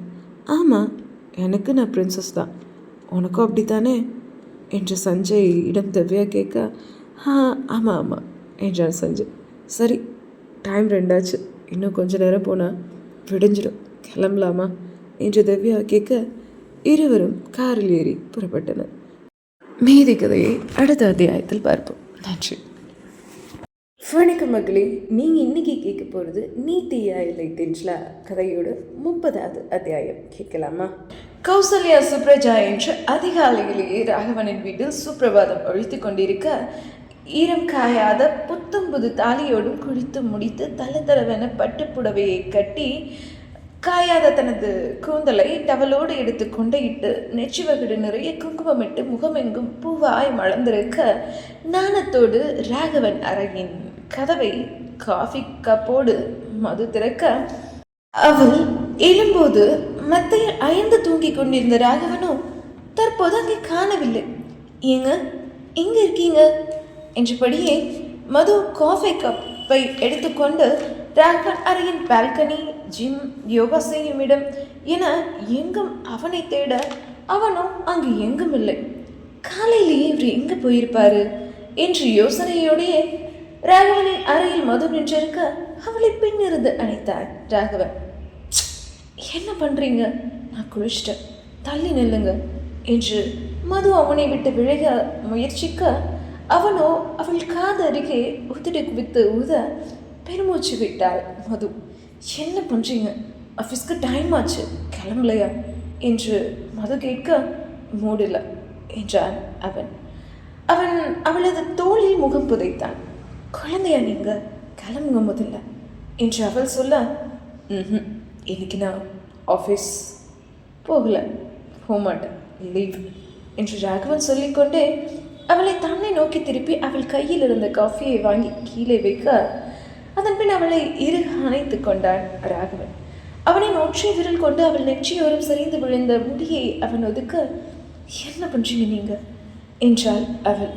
உனக்கு தெரியாதா நான் என்ன பண்ணுறேன்னு என்று அவன் சொல்ல, நான் குளிச்சுட்டேன், திரும்பலாம் என்னால் குளிக்க முடியாது என்று அவள் சொல்ல, அது ஏன் தப்பில்லை, நான் சொல்கிறதுக்கு முன்னாடி நீ ஏன் குளிச்ச, இனி நான் சொன்னாதான், நான் பெர்மிஷன் கொடுத்தாதான் நீ குளிக்க போகணும் என்று அவன் சொல்ல, அவள் இதழில் மதுரம் பருக ஆரம்பித்தான் அவன். ஐயோ என்று அலறி தூக்கத்திலிருந்து எழுந்தாள் மாயா. ராகவனுக்கும் மதுவுக்கும் கல்யாணம் ஆகிடுச்சா? நோ, அப்படியெல்லாம் இருக்கவே கூடாது என்று புலம்பிய மதுவோ லதாவிற்கு அழைத்தாள். முதல் ரிங்கிலேயே லதாவும் ஃபோனை எடுத்தாள். அத்தா, நான் ஒரு மோசமான கனவு கண்டேன் அத்தா, எனக்கு இப்போ உடனே சொல்லுங்க, மதுவுக்கும் ராகவனுக்கும் கல்யாணம் ஆயிடுச்சா என்ன, அங்கே என்ன நடக்குது என்று எடுத்த எடுப்பிலேயே மது கேட்க, இன்னும் இல்லை, ஆனால் சீக்கிரம் ஆகிடும் என்று லதா சொல்ல, என்னதான் சொல்கிறீங்க என்றாள் மாயா. ராகவன் மதுவை வீட்டுக்கு கூட்டிகிட்டு வந்துட்டான். உனக்கு தெரியும்ல, இந்த மது சும்மா இருக்க மாட்டேறா. ஒரு ஓரத்தில் அவள் பாட்டுக்கு இருக்காம தலை துவட்டி அவனுக்கு விட்டுறதும், திருநீர் வைக்கிறதும், சமைச்சு போடுறதும், தாலி கட்டாமலேயே பொண்டாட்டி ஆகிடுவா போல அவனுக்கு என்று லதா சொல்ல, அவளால் தாலி கட்டாமல் கனவுல தான் ராகவனுக்கு பொண்டாட்டி ஆக முடியும். எனக்கு தான் என் கழுத்தில் தான் ராகவன் தாலியை கட்டுவான். இன்னும் 2 நாளில் நான் இந்தியாவில் இருப்பேன் என்று மாயா ஃபோனை வைத்துவிட்டு தனக்கு வந்த கனவை நினைத்து கர்ஜித்து கொண்டார். ச, இந்த மாதிரி ஒரு கனவாக காலங்காத்தால் வரணும், சீக்கிரமே கனடாவுக்கு போகணும், எப்படியாவது மதுவை ராகவன் கிட்ட இருந்து பிரித்து அவன் கையால் தலையை தாலி கட்டிக்கணும் என்று தனக்கு தானே புலம்பியவள் இந்தியா செல்வதற்கான வேலைகளை பார்த்தாள். அரண்மனையில் மதுவோ குப்பையாய் கிடந்த அரண்மனையின் பூஜை ரூமை சுத்தம் செய்தவள் வீடெங்கும் கந்த சஷ்டி கவசம் ஒழிக்கிவிட்டு சாம்பிராணி காட்டிக் கொண்டிருந்தால் அரண்மனையின் ஒவ்வொரு மூளைக்கும். லதா தன் அறையை விட்டு வெளியில் வந்தவள் அரண்மனை கோவிலாய் மாறியிருப்பதை மது மாற்றி வைத்திருப்பதை பார்த்து வெள்ளச்சிரிப்பு சிரித்து கொண்டார். சாம்பிராணி காட்டிக் கொண்டிருந்த மதுவிடம் சென்ற அந்த வீட்டின் வேலை செய்யும் முத்துவோ, அம்மா தப்பு பண்ணிட்டீங்களேம்மா, அரண்மனையில் எல்லா இடமும் பளிச்சுன்னு இருக்கும்போது பூஜை அறை மட்டும் ஏன் குப்பையாக இருக்குன்னு நீங்கள் யோசிச்சு இருக்கலாம் இல்லைம்மா என்று முத்து சொல்ல, என்னண்ணா சொல்கிறீங்க என்றாள் மது. நம்ம முதலாளிக்கு சாமி ரூம் சுத்தமாக இருந்தால் பிடிக்கவே பிடிக்காதுமா, அதை சுத்தப்படுத்தினாலும் பிடிக்காது, மீறி யாராவது தெரியாமல் சாமி ரூமை சுத்தப்படுத்திட்டா இந்த வீடே அதிரும்படியாக கத்துவாருமா என்று முத்து சொல்ல, அதை கேட்டு மதுவிற்கு உள்ளுக்குள் பயம் தொத்தி கொண்டது. முத்து, யார் அது வீட்டுக்குள்ளே சாம்பிராணி போட்டது என்றபடியே படியிலிருந்து ட்ராக் ஷூட் போட்டுக்கொண்டு வெற்று மேலோடு ராகவன் இறங்கி வர எச்சிலை கூட்டி விழுங்கினபடியே அவன் முன்னே போய் நின்றார் முத்து. ஐயா, அது மது அம்மா என்று முத்து சொல்ல வர சாம்பிராணி தட்டோடு நின்றிருந்த மதுவோ பயந்து கொண்டு நின்றிருந்தார். ராகவன் மதுவை பார்த்து விட்டான். அப்படியே சோபாவில் அமர்ந்து காஃபியை குடித்து கொண்டிருந்த லதாவையும் ராகவன் பார்த்தான். நைஸ் மத், காலையில் பாசிட்டிவாக இருக்கு என்றபடியே மதுவின் பக்கம் அவன் வர ராகவன் சொல்வதை கேட்ட முத்துவோ திறந்த வாயை மூடவில்லை. இன்னைக்கு தான் இந்த அரண்மனையாக இருக்கு, சாமி எனக்கு பிடிக்காததான், பட் நீ கும்பலாம் என்று மதுவிடம் ராகவன் சொல்ல, அப்பொழுதுதான் பயத்தில் இழுத்து பிடித்திருந்த மூச்சை விட்டாள் மது. உன்னோட பூஜை வேலையெல்லாம் முடிஞ்சிருச்சுன்னா எனக்கு ஒரு கப் காஃபி கிடைக்குமா என்று ராகவன் கேட்க, இதோ எடுத்துட்டு வர என்றபடி துள்ளிக்கொண்டு கிச்சனுக்குள் ஓடினாள் மது. ராகவனோ லதா சோபாவில் அமர்ந்திருப்பதை பார்த்துவிட்டு அவள் அமர்ந்திருந்த சோபாவின் எதிர்ப்புறம் இருந்த டைனிங் டேபிளில் அமர்ந்தவன், வாவ் என்ன ஸ்மெல், முத்துவானா காஃபி ஸ்மெல் நல்லா இருக்குல்ல என்று ராகவன் கேட்க, படிக்கட்டின் பக்கம் நின்று இருந்த முத்துவும், ஆமாம் தம்பி ரொம்ப நல்லா இருக்கு என்றபடியே ராகவன் அருகில் வந்தார். அதற்குள் மதுவும் காஃபி போட்டு எடுத்து வந்து ராகவனிடம் கொடுக்க அந்த காஃபியை வாயிலே கொண்டு சென்று ராகவனும், மது நீ காஃபி குடிச்சியா என்று கேட்க, இல்லைங்க இனிதான் என்று மது சொல்ல, வந்து உட்கார முதல்ல காஃபி குடிக்கலாம் என்றவன் அவள் கையை பிடித்து இழுத்து தன் பக்கத்தில் இருந்த நாற்காலியில் அவளை அமர வைத்தவன் தன் கையில் இருந்த காஃபியை அங்கிருந்த இன்னொரு காஃபி மகில் ஊற்றி மதுவிடம் கொடுத்தார். நான் காஃபி போட்டுக்கிறேன், நீங்கள் குடிங்க என்று மது சொல்ல, என்னில் பாதி நீ இந்த காஃபியை பாதி தரது தப்பு இல்லை, பரவாயில்ல குடி என்று அவன் சொல்ல அவளும் காஃபியை பருகினாள். அதை பார்த்து கொண்டிருந்த லதாவிற்கு பற்றி கொண்டு வந்தது. ச விடியற் காலையில் இந்த கர்மத்தை எல்லாம் பார்க்க வேண்டியிருக்கு என்று ஒற்றை கையால் தலையில் அடித்து கொண்டே லதாவோ அங்கிருந்து எழுந்து தோட்டத்தின் பக்கம் சென்று விட்டார். காஃபியை குடித்து எடுத்த ராகவனும் தேங்க்ஸ் ஃபார் த காஃபி என்று மதுவிடம் கூறியவன், இன்னைக்கு நீ ஆஃபீஸ் வர வேண்டாம், 12 o'clock நான் வேலையை முடிச்சுட்டு வரேன், நம்ம கிளம்பலாம் என்று சொல்லிவிட்டு தன் அறைக்கு சென்று விட்டார். லதா தோட்டத்தில் இருந்தது தெரியாமல் மது தோட்டத்திற்கு பூ பறிக்க சென்றார். அங்கு ஆளை மாறி அமர்ந்திருந்தாள் லதா, உள்ளுக்குள் ஒரு திட்டத்தோடு. கண்களில் நீரோடு தனக்கு தானே புலம்பிக் கொண்டிருந்தாள் லதா. கடவுளே, அன்னைக்கே சொன்னேன் ஜாதகம் சரியில்லை, இந்த கல்யாணம் வேணான்னு, ஆனால் யாரும் கேட்கல. ஆனால் நான் பயந்தபடியே என் மகனும் மருமகளும் போய் சேர்ந்துட்டாங்க. இப்போ 2வது பையனும் என் பேச்சை கேட்க மாட்டான் போல, இப்போ நான் என்ன பண்ணுறது என்று புலம்பிய லதா தன்னை பார்த்து கொண்டு நின்று கொண்டிருந்த மதுவை பார்த்தவர், அம்மா உனக்காக தான் காத்திருக்கேன். என்ன நீ ராட்சசன்னு நினச்சிருப்பில்ல, நான் நீ நினைக்கிற மாதிரியெல்லாம் இல்லைம்மா. உங்கள் அக்கா ஜாதகத்தில் தோஷம் இருந்துச்சு. உங்கள் அக்காவை என் பையனுக்கு கல்யாணம் பண்ணி வச்சா 2 பேர் ஆயுசுக்கும் உத்தரவாதம் இல்லைன்னு நம்ம குடும்ப ஜோசியர் சொன்னார். உனக்கும் உங்கள் அக்காவுக்கும் ஒரே ராசி ஒரே நட்சத்திரம். இந்த பக்கம் பார்த்தா ராகவனுக்கும் அவனோட அண்ணனுக்கும் ஒரே ராசி ஒரே நட்சத்திரம். அது என்னமோ தெரியல, அக்கா தங்கச்சி உங்கள் 2 பேர்த்துக்கும் ஒரே மாதிரி ஜாதகம், அண்ணன் தம்பி இவங்க 2 பேர்த்துக்கும் ஒரே மாதிரி ஜாதகம். அப்போ நீயே யோசிச்சு பாருமா, நீங்கள் கல்யாணம் பண்ணனா என்னென்ன விபரீதம் நடக்குன்னு என்று லதா பொய்யாக கண்களில் கண்ணீரோடு நிற்க, ஒருவேளை இவங்க சொல்கிறது உண்மையாக இருக்குமோ என்று லதாவின் பேச்சை நம்ப ஆரம்பித்தாள் மது. அதை உற்று கவனித்த லதாவோ, நீ என் பேச்சை நம்பலன்னா இன்னைக்கு 10 மணிக்கு நம்ம குடும்ப ஜோசியர்கிட்ட போவோம், அவர் என்ன சொல்கிறாருன்னு கேளு என்று லதா சொல்ல, நீங்கள் சொல்கிறதெல்லாம் உண்மையா என்றாள் மது. மது, நீ நான் சொல்கிறத நம்ப வேண்டாம், உன் ஜாதகத்தை ஜோசியர்கிட்ட எடுத்துகிட்டு போய் காமிப்போம், அவர் என்ன சொல்கிறாருன்னு நீயே கேளு என்று லதா தந்திரமாய் பேச, மதுவும் ஜோசியரை பார்ப்பதற்கு சம்மதம் சொன்னாள். ராகவன் அலுவலகம் சென்ற பின்பு மதுவும் லதாவும் ஜோசியரை பார்க்க சென்றனர்.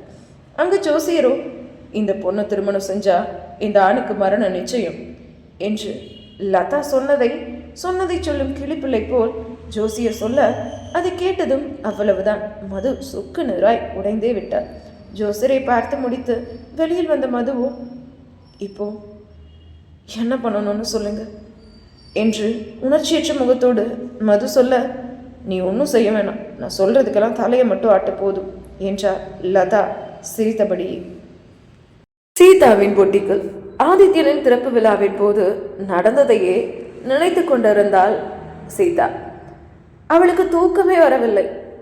அன்று அவளை சீதாவின் பொட்டிக்கு அழைத்து சென்ற போது என்னவெல்லாம் நடந்துவிட்டது, அதையெல்லாம் கண்களை மூடி யோசித்து பார்த்தா சீதா. அவள் அரண்மனையில் அவள் அறையில் இருந்தவாறு, நீ என்னை கட்டாயப்படுத்தி திறப்பு விழாவுக்கு அழைச்சிட்டு போறதெல்லாம் ரொம்ப தப்பு என்றால் காரில் ஏறியதும் ஆதித்யனிடம் சீதா. அப்படியா, தப்பா? சரி, பின்னாடி உன்னை யாரோ கூப்பிடுறாங்க பார் என்று ஆதித்யன் சொன்னதும் பின் சீட்டின் புறம் திரும்பி பார்த்தாள் சீதா. அங்கு ஒருவன் வெளியில் வந்த கண்ணோடு நாக்கு தள்ளியபடி இறந்து கிடந்தான். ஐயோ, கொலை கொலை, போனோம் போனோம், என்ன காரில் இருந்து இறக்கிவிடு, நான் உங்க கூட வரல என்று வண்டி ஓட்டி கொண்டிருக்கும் ஆதித்யனின் கையை உலுக்கினாள் சீதா. ஹே சுமாரு, பின்னாடி இருக்கிறவனை நல்லா பாரு, அவன் யாருன்னு தெரியல அவனுக்கு என்றான் ஆதித்யன். பின்னால் தலையை மெதுவாக திருப்பி பார்த்தாள் சீதா. அப்பொழுதுதான் சீதாவிற்கு ஞாபகம் வந்தது. ஆதித்யன் வீடியோவில் காட்டிய அந்த ஒருவன் சீதாவிற்கு மும்பை எக்ஸ்போவில் சீதாவின் இடுப்பை கிள்ளிய வந்தான். அவனா இவன் எப்படி இங்க என்று சீதா நடுங்கிய குரலில் ஆதித்யனிடம் கேட்க, இவன் சும்மா இருந்திருந்தா நீ என்ன அடிச்சிருக்க மாட்ட. ஒரு பொண்ணுக்கிட்ட அடி வாங்கிட்டான் ஆதித்யன்னு என் பேர் நியூஸ் பேப்பர்லேயும் வந்திருக்காது. ஸோ உன் ஹிப்பை டச் பண்ணவன் கையை வெட்டி உயிரை பரலோகத்துக்கு அனுப்பிட்டேன் என்றபடி சீதாவின் மடியில் ஒரு கவரை வைத்தான் ஆதித்யன். அந்த கவரின் வெளியே பின்னிருந்தவரின் கை நீட்டு கொண்டு இருந்தது, வெட்டப்பட்டபடி. அதை பார்த்ததும் ஹா என்று கத்தியபடியே மயங்கி விட்டாள் மது. இதுக்கே மயங்கிட்ட எப்படி, இன்னும் நீ பார்க்க வேண்டியது எவ்வளோ இருக்கு என்றபடி காரை ஓட்டினான் ஆதித்யன். அடுத்த 10 நிமிடத்தில் மயங்கிய சீதாவின் முகத்தில் தண்ணீரை தெளித்தான் ஆதித்யன். சீதாவும் முழிக்க, என்னை விட்டுடு, என்னை கொண்டாத என்று மயங்கிய குரலில் சொல்ல, அவளது கன்னங்களில் தட்டி ஆதித்யனோ, ஏ எழுந்துரு, கடையை திறந்து வைக்க வேணாமா, சீஃப் கெஸ்டை இப்படி தூங்கினா எப்படி என்று ஆதித்யன் கேட்க, நீ ஒரு கொலகாரன், என்னை விட்டு தள்ளிப்போ என்று தன் மெல்லிய கரங்களை ஆதித்யனின் மார்பில் வைத்து சீதா அழுத்த, ஆஜான பாகவான தேகம் கொண்ட அவனோ அவளின் காதல், உன்னை விட்டு தள்ளி போறதுக்கா உன்னை இங்கு கூட்டிட்டு வந்த, இறங்குடி என்று சொல்லிவிட்டு அவளின் பதிலை எதிர்பாராமல் காரை விட்டு இறங்கினான். சீதா குனிந்து தன் மடியையும் பின்னால் இருந்த சீட்டையும் பார்த்தாள். மடியில் கையும் இல்லை, பின்னால் செத்து கிடந்தவனின் உடலும் இல்லை. எங்க தானே பார்த்தேன், இப்பதானே பார்த்தேன், ஒருவேளை நான் கனவு கண்டேனா, இல்லையே பார்த்தேனே என்று குழப்பத்திலும் அதிர்ச்சியிலும் இருந்த சீதாவின் பக்கம் இருந்த காரின் கதவு திறந்ததும் இறங்கினாள் சீதா. அவள் காரை விட்டு இறங்கியதும் படபடவென்று ஃப்ளாஷ் அடிக்க கண்களை மூடிக்கொண்டாள் சீதா. ராகவனின் தங்கை அவன் எதிரியின் ஆதித்யனின் கடை திறப்பு விழாவுக்கு வந்தது. அங்கிருந்த புகைப்படக்காரர்களுக்கு விருந்தாக அமைந்துவிட போட்டி போட்டுக்கொண்டு அவர்கள் புகைப்படம் எடுக்க ஆரம்பித்தனர் சீதாவை. அவளின் பக்கம் வந்து அவளின் தோள்களின் மேல் கை போட்டான் ஆதித்யன். கமான் பேபி, லெட்ஸ் கோ என்று அவன் சொல்ல, தோளிலிருந்து கையை எடு என்று அவள் சொல்ல, முடியாது என்றான் அவன். நீ என்ன பண்ணுறன்னு என் அண்ணனுக்கு தெரிஞ்சா என்ன ஆகும் தெரியுமா என்று அவள் கேட்க, ஓ அண்ணன் என்ன பெரிய புடுங்கியா, அவன் என்ன பண்ணுறான்னு இனி நான் பார்க்குறேன், நீ இப்போ சிரிச்சுட்டே வா பேபி, அப்போ தான் ஃபோட்டோவில் நீ அழகாக இருப்ப என்று ஆதித்யன் சொல்ல, இதுக்கெல்லாம் நீ அனுபவிப்ப என்றபடி அவனோடு நடந்தாள் சீதா. ரிப்பன் கட் செய்த சீதா கடையை திறந்து வைக்க அந்த காட்சியையும் பத்திரிகைக்காரர்கள் அழகாக படம் பிடித்து கொண்டனர். 12 மாடி பிரம்மாண்ட ஜவுளி கடையை திறந்து வைத்த சீதாவை எதையோ ஜெயித்து விட்ட திமிரில் பார்த்த ஆதித்யனை முடிந்தவரை முறைத்து தள்ளினாள் சீதா. திறப்பு விழா நடந்து கொண்டிருந்த இடத்தில் ஆதித்யனின் அத்தை சௌந்தர்யா, சாத்விகா என எல்லோரும் இருந்தனர். சீதாவிடம் சௌந்தர்யாவும் சாத்விகாவும் நல்ல முறையில் பேசினர். ஆதித்யன் அறிந்த செய்தியை சௌந்தர்யாவும் செய்தித்தாளில் பார்க்கத்தான் செய்தார். சீதாவிடம் சௌந்தர்யா, அம்மா சீதா, ஆதித்யன் ரொம்ப நல்லவன், அவன் தப்பு பண்ணலன்னு இப்போ உனக்கு தெரிஞ்சிருக்கும், அதனால தான் இன்னைக்கு நீ கடை திறப்பு விழாக்கு வந்திருக்க. ஆதித்யன் பேரு மக்கள் மத்தியில் தவறாக பரப்பப்பட்டுருச்சேன்னு நான் ரொம்ப கவலைப்பட்டேன். ஆனால் நீ இன்னைக்கு கடை திறப்பு விழாவுக்கு வந்ததுனால அவனோட பேரில் எந்த தப்பும் இல்லைன்னு மக்களுக்கு தெரிய வருமா? ரொம்ப நன்றிம்மா என்று சௌந்தர்யா சொல்ல, நான் உங்கள் மகனை பொம்பளை பொறுக்கின்னு தான் நினச்சேன், ஆனால் அவன் மனசாட்சியே இல்லாத மனுஷ மிருகன்னு இப்போதான் எனக்கு தெரிஞ்சது என்று உள்ளுக்குள்ளேயே நினைத்த சீதா ஆதித்யனின் அத்தை சௌந்தர்யாவிடம், இல்லை பரவாயில்ல, நன்றிலாம் எதுக்குமா, நான் கிளம்புறேன் என்று சீதா அங்கிருந்து நகர, எங்கே போகிறீங்க மேடம் அதுக்குள்ள என்றபடி அவளின் முன்னே வந்து நின்றான் ஆதித்யன். தன் முன்னே மலை போல் நின்றிருக்கும் ஆதித்யனை பார்த்த சீதாவோ, வந்த வேலை முடிஞ்சிருச்சு, நான் கிளம்புறேன் என்றார். உன்னை அனுப்புறதுக்கா நான் உன்னை இங்கே கூட்டிகிட்டு வந்தேன், நீ நினச்சாலும் இங்கேருந்து கிளம்ப முடியாது, நான் நினச்சாதான் நீ இங்கேருந்து கிளம்ப முடியும், கொஞ்சம் திரும்பி பாரு மேடம் என்று ஆதித்யன் சொல்ல, அங்கு அந்த துணிக்கடையின் முதல் தளம் மண்டபம் போல் அலங்கரிக்கப்பட்டு இருக்க அதை பார்த்ததும் அதிர்ந்தே விட்டாள் சீதா. என்ன இது என்று சீதா கேட்க, பார்த்தா தெரியல, உனக்கு எனக்கு கல்யாணம் என்று ஆதித்யன் சொல்ல, ஹேய் என்ன விளையாடுறியா என்றாள் சீதா. உன்கிட்ட விளையாடத்தான் ஆசையாக இருக்குது, பட் இப்போ இல்லை, அப்புறம் கல்யாணம் முடிஞ்சதுக்கப்புறம் என்று ஆதித்யன் சொல்ல, இவர்கள் இருவரும் பேசிக்கொண்டிருக்கும் போதே சரசரவென சில ஆட்கள் அந்த கடையினுள் வர சீதாவின் முகத்தில் புன்னகை மலர்ந்தது. அதை பார்த்தது அப்படி யார் அந்த கடைக்குள் வந்திருப்பார்கள்? இனி என்ன நடக்கப் போகிறது என்பதை அடுத்த அத்தியாயத்தில் பார்ப்போம். நன்றி.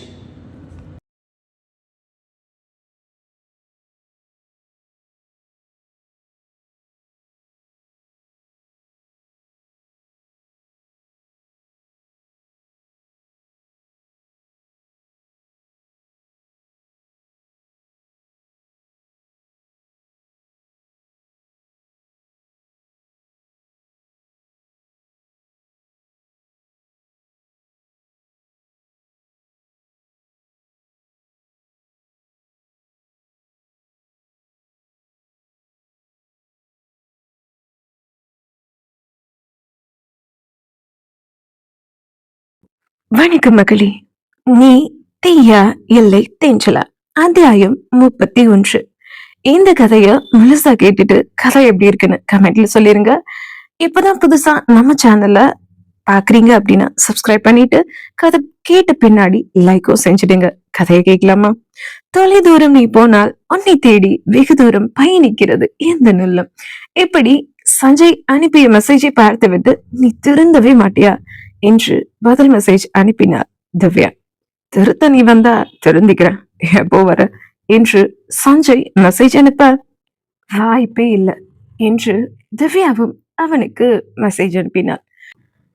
எக்ஸ்கியூஸ் மீ என்று அந்த சமயம் ஒரு பெண்ணின் குரல் கேட்க ராகவனின் அலுவலகத்தில் அன்று வேலை பார்த்து கொண்டிருந்த திவ்யாவோ எஸ் சொல்லுங்க என்று கூற I want to meet mister Sanjay என்று அந்த பெண் சொல்ல அப்பாயின்மெண்ட் இருக்கா என்று திவ்யா கேட்டார்.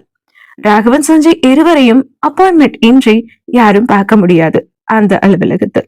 திவ்யா சொன்னதை கேட்ட அந்த பெண்ணும் அப்பாயின்மெண்ட் இல்ல, பேபி வந்திருக்கேன்னு சஞ்சய் கிட்ட சொல்லுங்க, சஞ்சுக்கு தெரியும் என்றார்.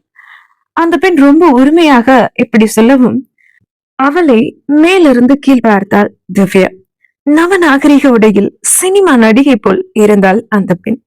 வெயிட் பண்ணுங்க, நான் இன்ஃபார்ம் பண்றேன் என்று திவ்யா சஞ்சய் அறைக்கு சென்றாள். சஞ்சயோ அவன் அறையில் சுழலும் நாற்காலியில் அமர்ந்து கொண்டு திவ்யாவிற்கு என்ன மெசேஜ் அனுப்பலாம் என்று கால் மேல் கால் போட்டுக்கொண்டு விரலடையில் பேனாவை வைத்து சுற்றி கொண்டே யோசித்துக் கொண்டிருந்தான். அவனது அறைக்கு சென்ற திவ்யாவோ எக்ஸ்கியூஸ் மீ சார், உங்க 16ல ஒண்ணு வந்திருக்கு, உங்களை பார்க்க அனுப்பட்டுமா சார் என்று திவ்யா சொல்ல அவளை புரியாமல் பார்த்தான் சஞ்சய். என்ன சார் புரியாத மாதிரி பாக்குறீங்க, உங்க பேபி வந்திருக்காங்க என்று திவ்யா அழுத்தி சொல்ல வாட் என்று அதிர்ந்தவன் தன் முன்னே இருந்த லேப்டாப்பில் இருந்த சிசிடிவி ஃபுட்டேஜை பார்த்தான். ஷிட் என்று தன் தலையில் கை வைத்தவன் கீதா எங்க எப்படி வந்தா என்றான் திவ்யாவை பார்த்து. கீதாவா? அவங்க பேபின்னு சொன்னாங்க என்றாள் திவ்யா. அது பேபி, நான் செல்லம் அவளு கூப்பிடுற பேரு என்றான் சஞ்சய். ஓ அவ்வளோ க்ளோஸ், அப்போ அவங்கள வர சொல்றேன் என்று திவ்யா சொல்லிக் கொண்டிருக்கும் போதே அவனின் அறை கதவை திறந்து உள்ளே வந்த கீதா ஹாய் சஞ்சு எப்படி இருக்க என்றபடியே சஞ்சயை அவள் கட்டிக்கொள்ள அதனை கைகளை கட்டியபடியே வேடிக்கை பார்த்தாள் திவ்யா. சஞ்சயோ துருட்டு மொழி முடித்தான். கீதா நான் நான் நல்லா இருக்கேன், என்ன திடீர்னு என்றபடியே அவளை விளக்கி நிறுத்தினான் சஞ்சய். என் சஞ்சுவை பார்த்து 2 years ஆச்சு, அதனாலதான் உன்னை பார்க்கலான்னு வந்தேன் என்று அவனின் மூக்கை பிடித்து ஆட்டியபடியே சொன்னாள் கீதா. சென்னையில இருந்து எப்ப பெங்களூர் வந்த என்று சஞ்சய் கேட்க உன் கூட பேசணும், உன்னை பார்க்கணும், உன்னை பார்த்துட்டே இருக்கணுங்கிறதுக்காக என் ஹையர் ஆபீசர்ஸ டார்ச்சர் பண்ணி பெங்களூருக்கு டிரான்ஸ்பர் வாங்கிட்டு வந்துட்டேன் என்று கீதா சொல்ல உனக்கு கல்யாணம் ஆகிருக்குன்னு நினைச்சேனே என்றான் சஞ்சய். அது எப்படி, உன்னை லவ் பண்ணிட்டு வேற ஒருத்தனை நான் கல்யாணம் பண்ணுவேன் என்று கீதா சொல்ல ஹே நீ என்ன விரும்பின பட் நான் என்று சஞ்சய் சொல்ல வர அவன் உதட்டின் மீது கை வைத்த கீதாவோ நான் மட்டும் இல்ல நீயும் சீக்கிரமா என்ன லவ் பண்ணுவ என்ன என்று சொல்லிவிட்டு அவன் கன்னத்தில் இதழ் பதித்து விட்டு see you later baby, அடிக்கடி இங்க வருவேன் நான் உன்னை பார்க்க என்று சொல்லிவிட்டு கிளம்பி விட்டால் அந்த அறையிலிருந்து கீதா. கீதா சென்ற பின்பு திவ்யாவை பார்த்தான் சஞ்சய். மிஸ்டர் சஞ்சய், உங்க கணத்துல லிப்ஸ்டிக் ஒட்டி இருக்கு, தொடச்சுக்கோங்க. இனி உங்க பேபி எப்போ வந்தாலும் உங்க ரூம்க்கு அனுப்பி வைக்கிறேன் என்று சொன்ன திவ்யாவும் அந்த அறையை விட்டு வெளியேற போக அவளின் கையை ஓடி சென்று பிடித்தான் சஞ்சய். அவனின் பக்கம் திரும்பாமலேயே, மிஸ்டர் சஞ்சய், கையை விடுங்க என்றாள் திவ்யா. கோபமா? அவ என்னோட காலேஜ் ஃப்ரெண்ட், அவ்வளவுதான் என்றான் சஞ்சய்.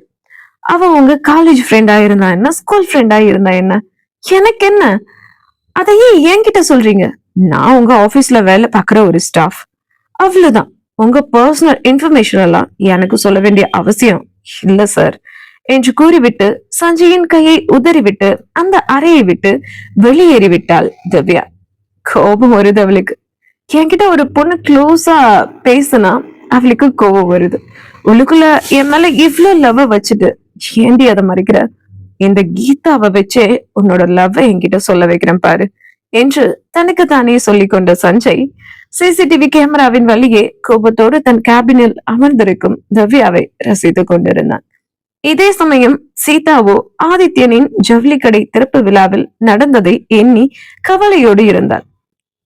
உனக்கும் எனக்கும் தான் இன்னைக்கு கல்யாணம். என்ன அடிச்சல்ல, அதான் உன்னை இப்ப பள்ளி வாங்க போறேன் என்று ஆதித்யன் சீதாவிடம் சொல்லிக் கொண்டிருக்க அந்த நேரம் பார்த்து குபு குபுவென காவலர்கள் அங்கு நுழைய அதை பார்த்த சீதாவோ, என்ன நீ மரட்டி இங்க அழைச்சிட்டு வந்த விஷயம் என் அண்ணனுக்கு தெரிஞ்சிருக்கு, அதான் போலீஸ் அனுப்பியிருக்காரு என்று திவ்யா சொல்ல, உங்க அண்ணன் தங்கச்சியை காப்பாத்த போலீஸ தான் அனுப்புவானா? அவன் வரமாட்டானா? அவ்வளவு தொடநடுங்கியா உங்க அண்ணன் என்று ஆதித்யன் சொல்ல, ஹே, எங்க அண்ணனை பத்தி ஏதாவது பேசுன அவ்வளவுதான் என்று சீதா சொல்லிக் கொண்டிருக்கும் போதே, ஆதித்யா, மாப்பிள்ள பொண்ணெல்லாம் ரெடி, நீ வந்தனா ஆரம்பிச்சிடலாம் என்று சௌந்தர்யா சொல்ல, இது வராத என்றான் ஆதித்யன். யாருக்கு கல்யாணம்? மாப்பிள்ள யாரு? பொண்ணு யாருமா என்று சீதா சௌந்தர்யாவிடம் கேட்க, இலவசமா 10 ஜோடிக்கு இங்க கல்யாணம் நடக்க போகுதுமா. 10 ஜோடிங்கிறதுனால மாப்பிள்ள பொண்ணு பெயரெல்லாம் எனக்கு ஞாபகம் இல்லம்மா என்று சௌந்தர்யா சீதாவிடம் கூறினார்.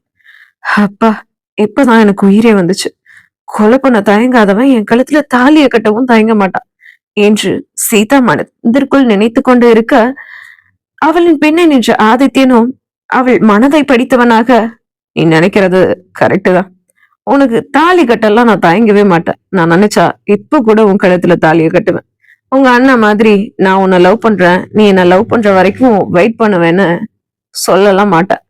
லவ்ங்கிற பேச்சுக்கெல்லாம் என்கிட்ட இடமே இல்ல. ஆனா எனக்கு உன்னை பிடிக்காது, அதனால நீ தப்பிச்சிட்ட. ஒருவேளை உன்னை எனக்கு பிடிச்சிருச்சுன்னு வச்சுக்கவே, தூக்கிட்டு போய் தாலியை கட்டிடுவேன் என்று அவளுக்கு மட்டும் கேட்கும்படி ஆதித்யன் சொல்ல, எனக்கு உன்னை பிடிக்கவே பிடிக்காது. என் மேல கைய வச்சன்னு என் அண்ணனுக்கு தெரிஞ்சது, அப்புறம் நீ உயிரோடவே இருக்க மாட்ட என்று சீதா சொல்ல, பார்க்கலாம், அதையும் தான் பார்க்கலாம். பட் இப்ப எனக்கு உன்னை பிடிக்கலையே. பிடிச்சா அப்புறம் பார்க்கலாம், நானா இல்ல உங்க அண்ணன் நானு என்று என்று ஆதித்யன் சொல்ல அவனை எரிக்கும் பார்வை பார்த்தாள் சீதா. சரிம்மா, நான் கிளம்புறேம்மா, போட்டிக்குல நிறைய வேலை இருக்கு என்று அங்கிருந்து கிளம்ப எத்தனித்தாள் சீதா. சௌந்தர்யாவிடம் சீதா எப்படி சொல்ல, இந்த கல்யாணத்தை பார்த்துட்டு போயிடலாம்ல சீதா என்று சௌந்தர்யா சொல்ல, இல்லம்மா, போட்டிக்குல நிறைய வேலை இருக்கு, நான் போகணும் என்றாள் சீதா. சரிம்மா, ஒரே ஒரு நிமிஷம் இரு என்றபடி சௌந்தர்யா ஆதித்யனின் கல்யாண பத்திரிகையை நீட்ட அதை பெற்றுக்கொண்டாள் சீதா. இது யாரோட கல்யாண பத்திரிக்கைமா என்று சீதா கேட்க, ஆதித்யனோட கல்யாண பத்திரிக்கை தாமா, அவனுக்கு தான். இன்னும் 7 days இருக்கு அவன் கல்யாணத்துக்கு, கண்டிப்பா நீ வந்துடணும் என்று சௌந்தர்யா சொல்ல, கல்யாணத்துக்கு தேதி குறிச்சிட்டு தான் இப்படியெல்லாம் என்கிட்ட பேசிட்டு இருக்கானா என்று மனதிற்குள் நினைத்த சீதா, கண்டிப்பா முதல் ஆளா இந்த கல்யாணத்துக்கு நான் வந்துடுறேம்மா என்று சீதா சிரித்து கொண்டே சொல்ல, சரிம்மா, ரொம்ப சந்தோஷம் என்று சொன்ன சௌந்தர்யாவோ ஆதித்யனை பார்த்து, ஆதித்யா, நீ சீதாவை வழி அனுப்பிட்டு வா, நான் கல்யாணத்துக்கான மத்த ஏற்பாடுகளை எல்லாம் பாக்குறேன் என்று அங்கிருந்து நகர்ந்தார் சீதா. சீதாவும் ஆதித்யனை ஒரு முறை பார்த்துவிட்டு அங்கிருந்து நகர எத்தனிக்க, ஹலோ, ஒரு நிமிஷம் என்றான் ஆதித்யன். எனக்கு டைம் ஆச்சு, நான் போகணும், என்றாள் சீதா. சீதாவின் பக்கம் சென்ற ஆதித்யனோ அவளின் கையில் இருந்த தனது கல்யாண பத்திரிகையை வாங்கி கொண்டார். தன் கையில் இருந்து கல்யாண பத்திரிகையை வாங்கியவனை புரியாமல் பார்த்தாள் சீதா. என்ன பாக்குற? என் கல்யாணத்துக்கு நீ வர வேண்டாம். நீ வந்தா அந்த கல்யாணம் நடக்காது என்று அவள் கண்களை ஆள பார்த்தவாறே அவன் சொல்ல, வாட்? நான் வந்தா உன்னோட கல்யாணம் நடக்காதா? என்ன சொல்ற நீ என்றாள் சீதா. வா, நான் உன்னை டிரா பண்றேன் என்று மறுபடியும் கூறிய ஆதித்யனோ அவளின் கையை பற்றி கொண்டு நடந்தான். ஹே, என் கையை விடு, நானே வரேன் என்று சீதா சொல்ல அவள் கையை விட்டபாடில்லை ஆதித்யன். காரின் பக்கம் சென்றுதான் சீதாவின் கையை ஆதித்யன் விட்டார்.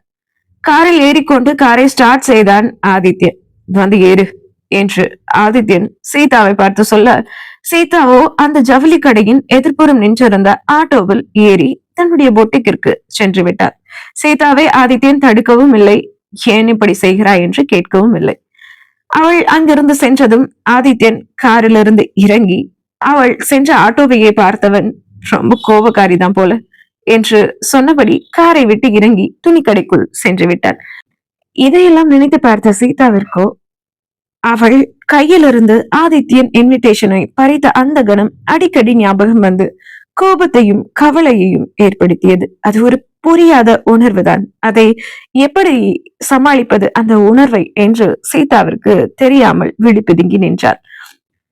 அன்று ராகவனின் அண்ணன், அண்ணி மற்றும் சீதாவின் அம்மாவுடைய நினைவு நாள் என்பதால் சீதா போட்டிக்கிற்கு செல்லவில்லை, வீட்டில் தான் இருந்தார். லதாவும் மதுவும் கூட ஜோசியரை பார்த்துவிட்டு வந்து விட்டனர். வாசுவும் ராகவனும் சீக்கிரமே வேலையை முடித்து அரண்மனைக்கு வந்துவிட ராகவனின் சொந்த ஊரில் தான் அவன் அண்ணி, அண்ணன் மற்றும் சீதாவின் அம்மாவை நல்லடக்கம் செய்த மண்டபம் இருந்தது. கடந்த 4 வருடங்களாக வருடா வருடம் ராகவன் தன் தம்பி தங்கைகளோடு அங்கு சென்று வருவது வழக்கம். ராகவன் அரண்மனைக்குள் நுழையும் போதே சீதாவின் அப்பா இறந்தவர்களின் படத்திற்கு மாலை போட்டு சூடம் காண்பித்து அழுது கொண்டிருந்தார். அதை பார்த்ததும் ராகவனுக்கு ஆத்திரமாக வந்தது. அவனின் கை முஷ்டி இறுகியது. அந்த சமயம் பார்த்து சஞ்சயும் மதுவோடு அந்த வீட்டிற்குள் நுழைந்துவிட ராகவன் பக்கம் இருந்த வாசுவோ ராகவனின் கையை பிடித்தார்.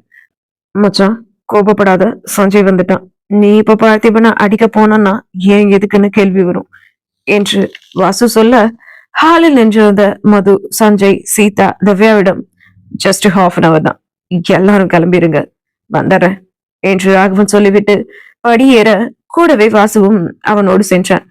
ராகவா, இந்த வருஷமாவது என்னையும் கூட்டிட்டு போப்பா, நானும் வரேனே உங்க கூட என்று பார்த்திபன் சொல்ல அவனை திரும்பி பார்த்து முறைத்துவிட்டு படிகளில் ஏறினான் ராகவன்.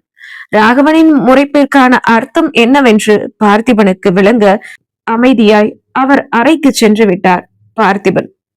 ராகவனின் அறைக்குள் சென்ற ராகவனோ, எப்படிடா இப்படியெல்லாம் மனுஷங்க இருக்காங்க, ச, என் அண்ணனையும் அண்ணியையும் சித்தியையும் கொன்னுட்டு நல்லவ மாதிரி இந்த வீட்டுல வேஷம் போட்டுட்டு இந்த அரண்மனைக்குள்ளேயே சுத்திட்டு இருக்கான் அந்த ஆளு.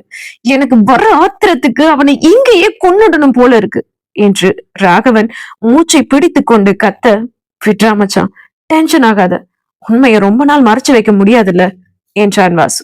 மதுவின் அறையில் திவ்யா மதுவை திட்டிக் கொண்டிருந்தார். இப்போ உனக்கு இந்த லெட்டர் எதுக்கு? எனக்கும் ஆதித்யன் இண்டஸ்ட்ரியில இருந்து வந்த இன்டர்வியூ லெட்டர் இது, எதுக்கு இப்போ உனக்கு என்று திவ்யா கேட்க, நான் அந்த வேலைக்கு போலான் இருக்கேன் என்று மது சொல்ல, உனக்கு என்ன பைத்தியமா என்றாள் திவ்யா. உனக்கு தெரியாது திவ்யா, ஜோசியஸ் என்ன சொன்னாங்க தெரியுமா? இன்னைக்கு என்ன சொன்னாங்கன்னு உனக்கு தெரியுமா என்று ஆரம்பித்த மதுவோ காலையில் லதா தோட்டத்தில் பேசியதில் ஆரம்பித்து ஜோசியர் சொன்னது வரை எல்லாவற்றையும் திவ்யாவிடம் சொல்லி முடித்தார். அதை கேட்ட திவ்யாவோ, எனக்கு என்னமோ இதெல்லாம் தப்பா தெரியுது மது, ராகவன் அண்ணா உன்னை விரும்புறது பிடிக்காம லதா ஆண்டி உன்கிட்ட ஏதோ பொய் சொல்லி இருக்காங்கன்னு நினைக்கிறேன் என்று திவ்யா சொல்ல, லூசு மாதிரி பேசாதடி, தான் பெத்த பிள்ளையோட உயிர் சம்பந்தப்பட்ட விஷயத்துல எந்த தாயாவது பொய் சொல்லுவாங்களா என்று மது கேட்க, இதே தாய் தான் உன்னை விபச்சார விடுதிக்கு அனுப்புனது என்றாள் திவ்யா. இது எப்படி உனக்கு தெரியும் என்று மது கேட்க, தெரியும், அவ என்ன சொன்னான்னு தெரியும், உன்னை எப்படி விபச்சார விடுதிக்கு அனுப்புனான்னு எனக்கு தெரியும், நீயும் லூசு மாதிரி அவ சொன்னதை நம்பி போயிருக்க பாத்தியாங்க இதுல இருந்தே தெரியுது நீ எவ்வளவு பெரிய முட்டாள்னு. இதோ பாரு, ராகவன் அண்ணனோட அம்மா இனி அதை சொன்னா இதை சொன்னா நீ ஏதாவது நீ பண்ணுன அப்போ நான் மனுஷியா இருக்க மாட்டேன் என்று சொன்ன திவ்யா அவள் கையில் இருந்த ஆதித்யனின் கம்பெனியிலிருந்து வந்த இன்டர்வியூ லெட்டரை வாங்கி கிழித்து குப்பையில் போட்டாள். ராகவன், வாசு, சஞ்சய், சீதா, மது, திவ்யா என அனைவரும் ஒரே காரில் ஏறி புறப்பட்டனர். ராகவனும் சஞ்சயும் முன் சீட்டில் அமர்ந்து கொள்ள ராகவன் காரை ஓட்டி கொண்டிருந்தான். பெண்கள் மூவரும் பின் சீட்டில் அமர்ந்து கொண்டனர். வாசுவோ அதற்கு பின்னால் இருந்த சீட்டில் அமர்ந்து கொண்டான். பெங்களூர் சிட்டியில் இருந்து வெகு தொலைவு தள்ளி உள்ள ஒரு சின்ன கிராமம் தான் ராகவனின் சொந்த ஊர். 2 மணி நேர பயணத்தில் அந்த ஊருக்கு சென்று விட்டனர் அறுவரும். இவர்கள் அங்கு செல்வதற்கு முன்பே அங்கிருந்த சமாதிகளில் பூக்கள் கொண்டு அலங்கரித்திருந்தான். அந்த சமாதியை பராமரிப்பதற்காய் வேலையில் அமர்த்தப்பட்ட பணியாளர் ஒருவர். பெங்களூருவின் ராகவனின் அரண்மனையிலிருந்து கிளம்பிய கார் அடுத்த 2 மணி நேரத்தில் அந்த சமாதியை அடைந்திருந்தது. அங்கிருந்த சமாதியின் முன் சஞ்சயும் ராகவனும் வாசுவும் அமைதியாய் நின்றிருக்க, மது தன் அக்காவை மாமாவை நினைத்து கண் கலங்கி நின்று கொண்டிருந்தாள். சீதாவோ இறந்த தன் தாயின் சமாதியின் பக்கத்தில் உட்கார்ந்து தேம்பி தேம்பி அழுது கொண்டிருந்தாள். அவளை சமாதானம் செய்தாள் மது. அண்ணி, எனக்கு இன்னமும் புரியவே இல்லை, ஏன் இந்த விபத்து நடந்தது. விபத்து நடந்த அன்னைக்கு காலையில தான் பெரிய அண்ணி தான் கர்ப்பமா இருக்கிறதா நல்ல செய்தி சொன்னாங்க. இதை கேட்டு எல்லாரும் சந்தோஷப்பட்டோம். அன்னைக்கு மாலையில கோயிலுக்கு போயிட்டு வரேன்ட்டு தான் போனாங்க. திரும்பி வரவே இல்லை. ஆளே இல்லாத ரோட்ல விபத்து. பெரிய அண்ணா ரொம்ப நல்லா கார் ஓட்டுவாங்க, அதனால விபத்து நடக்க வாய்ப்பே இல்லை. அண்ணி, அந்த கார்ல அண்ணன், என்னோட பெரிய அண்ணி, அப்புறம் என்னோட அம்மாவும் இருந்தாங்க. கார் முழுவதும் விபத்துல எரிஞ்சு போச்சு. 3 பேரும் உயிருக்காக போராடிட்டு இருந்திருக்காங்க. எப்படியோ என்னோட அம்மா மட்டும் கார் டோர் திறந்து வெளியே வந்துட்டாங்க. ஆனா அவங்க வரும்போது அவங்க உடம்பெல்லாம் நெருப்பால எரிஞ்சுகிட்டு இருந்தது. அதை நினைக்க நினைக்க இன்னமும் எனக்கு அழுகழுகையா வருது அண்ணி என்று மதுவை கட்டிக்கொண்டு சீதா அழுது கொண்டிருக்க, அந்த சமயம் பார்த்து ஒரு பயங்கரமான அலறல் சத்தம் கேட்டது. சீதா மதுவிடம் பேசிக் கொண்டிருக்க சஞ்சய்க்கு அன்றைய நாளில், விபத்து நடந்த நாளில் நடந்தது எல்லாம் ஞாபகத்திற்கு வந்து கொண்டிருந்தது. அங்கு நடந்த ஒவ்வொன்றையும் சஞ்சயின் மனம் அவனுக்கு திரை போட்டு காட்டிக் கொண்டிருந்தது. சஞ்சயின் முகமெல்லாம் வேர்த்து வடிந்து கொண்டிருந்தது. அந்த சமயம் ஓவென்று கத்திவிட்டான் அவன். அவன் கத்திய கத்தலில் அங்கிருந்த அனைவரும் திடுக்கிட்டு அவனை திரும்பி பார்க்க, தன் முடிய 2 கையில் பிடித்தபடியே மண்டி போட்டு அமர்ந்தவன் தன் கைகளால் ஓங்கி தனக்குத்தானே அடித்துக் கொண்டான். அவன் கைகளை இறுக்க பிடித்தான் வாசு. இருந்தாலும் வாசுவின் கைகளை தட்டி விட்டு எழுந்தவன் அங்கிருந்த பூச்சரங்களை எல்லாம் கையால் பிடுங்கி எறிந்தான். அங்கிருந்த ஒரு தூணில் தன் கையை கொண்டு ஓங்கி ஓங்கி குத்தி கொண்டிருக்க, அந்த தூணில் இருக்கும் காரை எல்லாம் பெயர்ந்து விழுந்தது. ராகவன் வாசுவிடம், வாசு, நீ அவனை பாத்துக்கோ, 2 seconds, நான் கார்ல இருக்க இன்ஜெக்ஷன் எடுத்துட்டு வந்துடுறேன் என்று சொல்லிவிட்டு காரில் இருந்து ஒரு இன்ஜெக்ஷன் எடுத்து வந்து சஞ்சய்க்கு ராகவன் போட்டுவிட, சஞ்சயோ அப்படியே மயங்கி ராகவன் தோளில் சரிந்தான். இதை பார்த்து கொண்டிருந்த திவ்யாவிற்கு அதிர்ச்சியாயிருந்தது. எப்பொழுதும் விளையாடி கொண்டும் சிரித்துக் கொண்டும் இருக்கும் சஞ்சயா இப்படி என்று அதிர்ந்தே விட்டாள் திவ்யா. இப்படி இருக்கும் ஒரு ஆணை திவ்யாவின் மனம் ஏற்க சம்மதிக்குமா என்பதை அடுத்த அத்தியாயத்தில் பார்ப்போம். நன்றி மக்களே. வணக்கம் மக்களே, நீங்க கேட்க போற இந்த கதை நீ தீயா இல்லை தென்றலா, அத்தியாயம் 32. இந்த கதை நான் என்னோட கற்பனையால எழுதின ஒரு கதை தான். இந்த கதையை கேளுங்க, நிச்சயமா உங்களுக்கு பிடிக்கும். மறக்காம என்னோட சேனலை சப்ஸ்கிரைப் பண்ணி வச்சுக்கோங்க. அப்படியே அந்த பெல் ஐக்கானையும் கிளிக் பண்ணிக்கோங்க. அப்பதான் நான் போடுற ஒவ்வொரு கதையும் உங்களை வந்து சேரும். இந்த கதையை முழுசா கேட்டுட்டு கதை எப்படி இருக்கு அப்படிங்கிறத கமெண்ட்ல சொல்லுங்க. கதை நல்லா இருக்கும் கண்டிப்பா, அதனால லைக் பட்டனையும் தட்டி விட்டுருங்க. கதைக்குள்ள போகுமா? இவன் என்ன இப்படி நடந்துக்கிறான்? இவனுக்கு என்ன பிரச்சனையா இருக்கும்? வாசு நட கேட்டா எல்லாம் சொல்லுவான். பட் அவனை பத்தி நீ ஏன் கேக்குற அப்படின்னு கேட்பானே. இப்ப என்ன பண்ணலாம்? சரி, எப்படியோ நைட்டு ஊருக்கு போயிடுவோம். அப்பா இவங்க ஃபேமிலி டாக்டர் தானே, அப்பா கிட்ட கேட்டா எல்லாம் தெரிஞ்சிடும் என்று அந்த வீட்டின் முற்றத்தில் அமர்ந்து யோசித்துக் கொண்டிருந்தாள் திவ்யா. அங்கு வந்த மதுவு திவ்யாவின் பக்கம் வந்து அமர்ந்தாள். மது, நான் உன்கிட்ட உன்னை கேட்கணும் என்றாள் திவ்யா.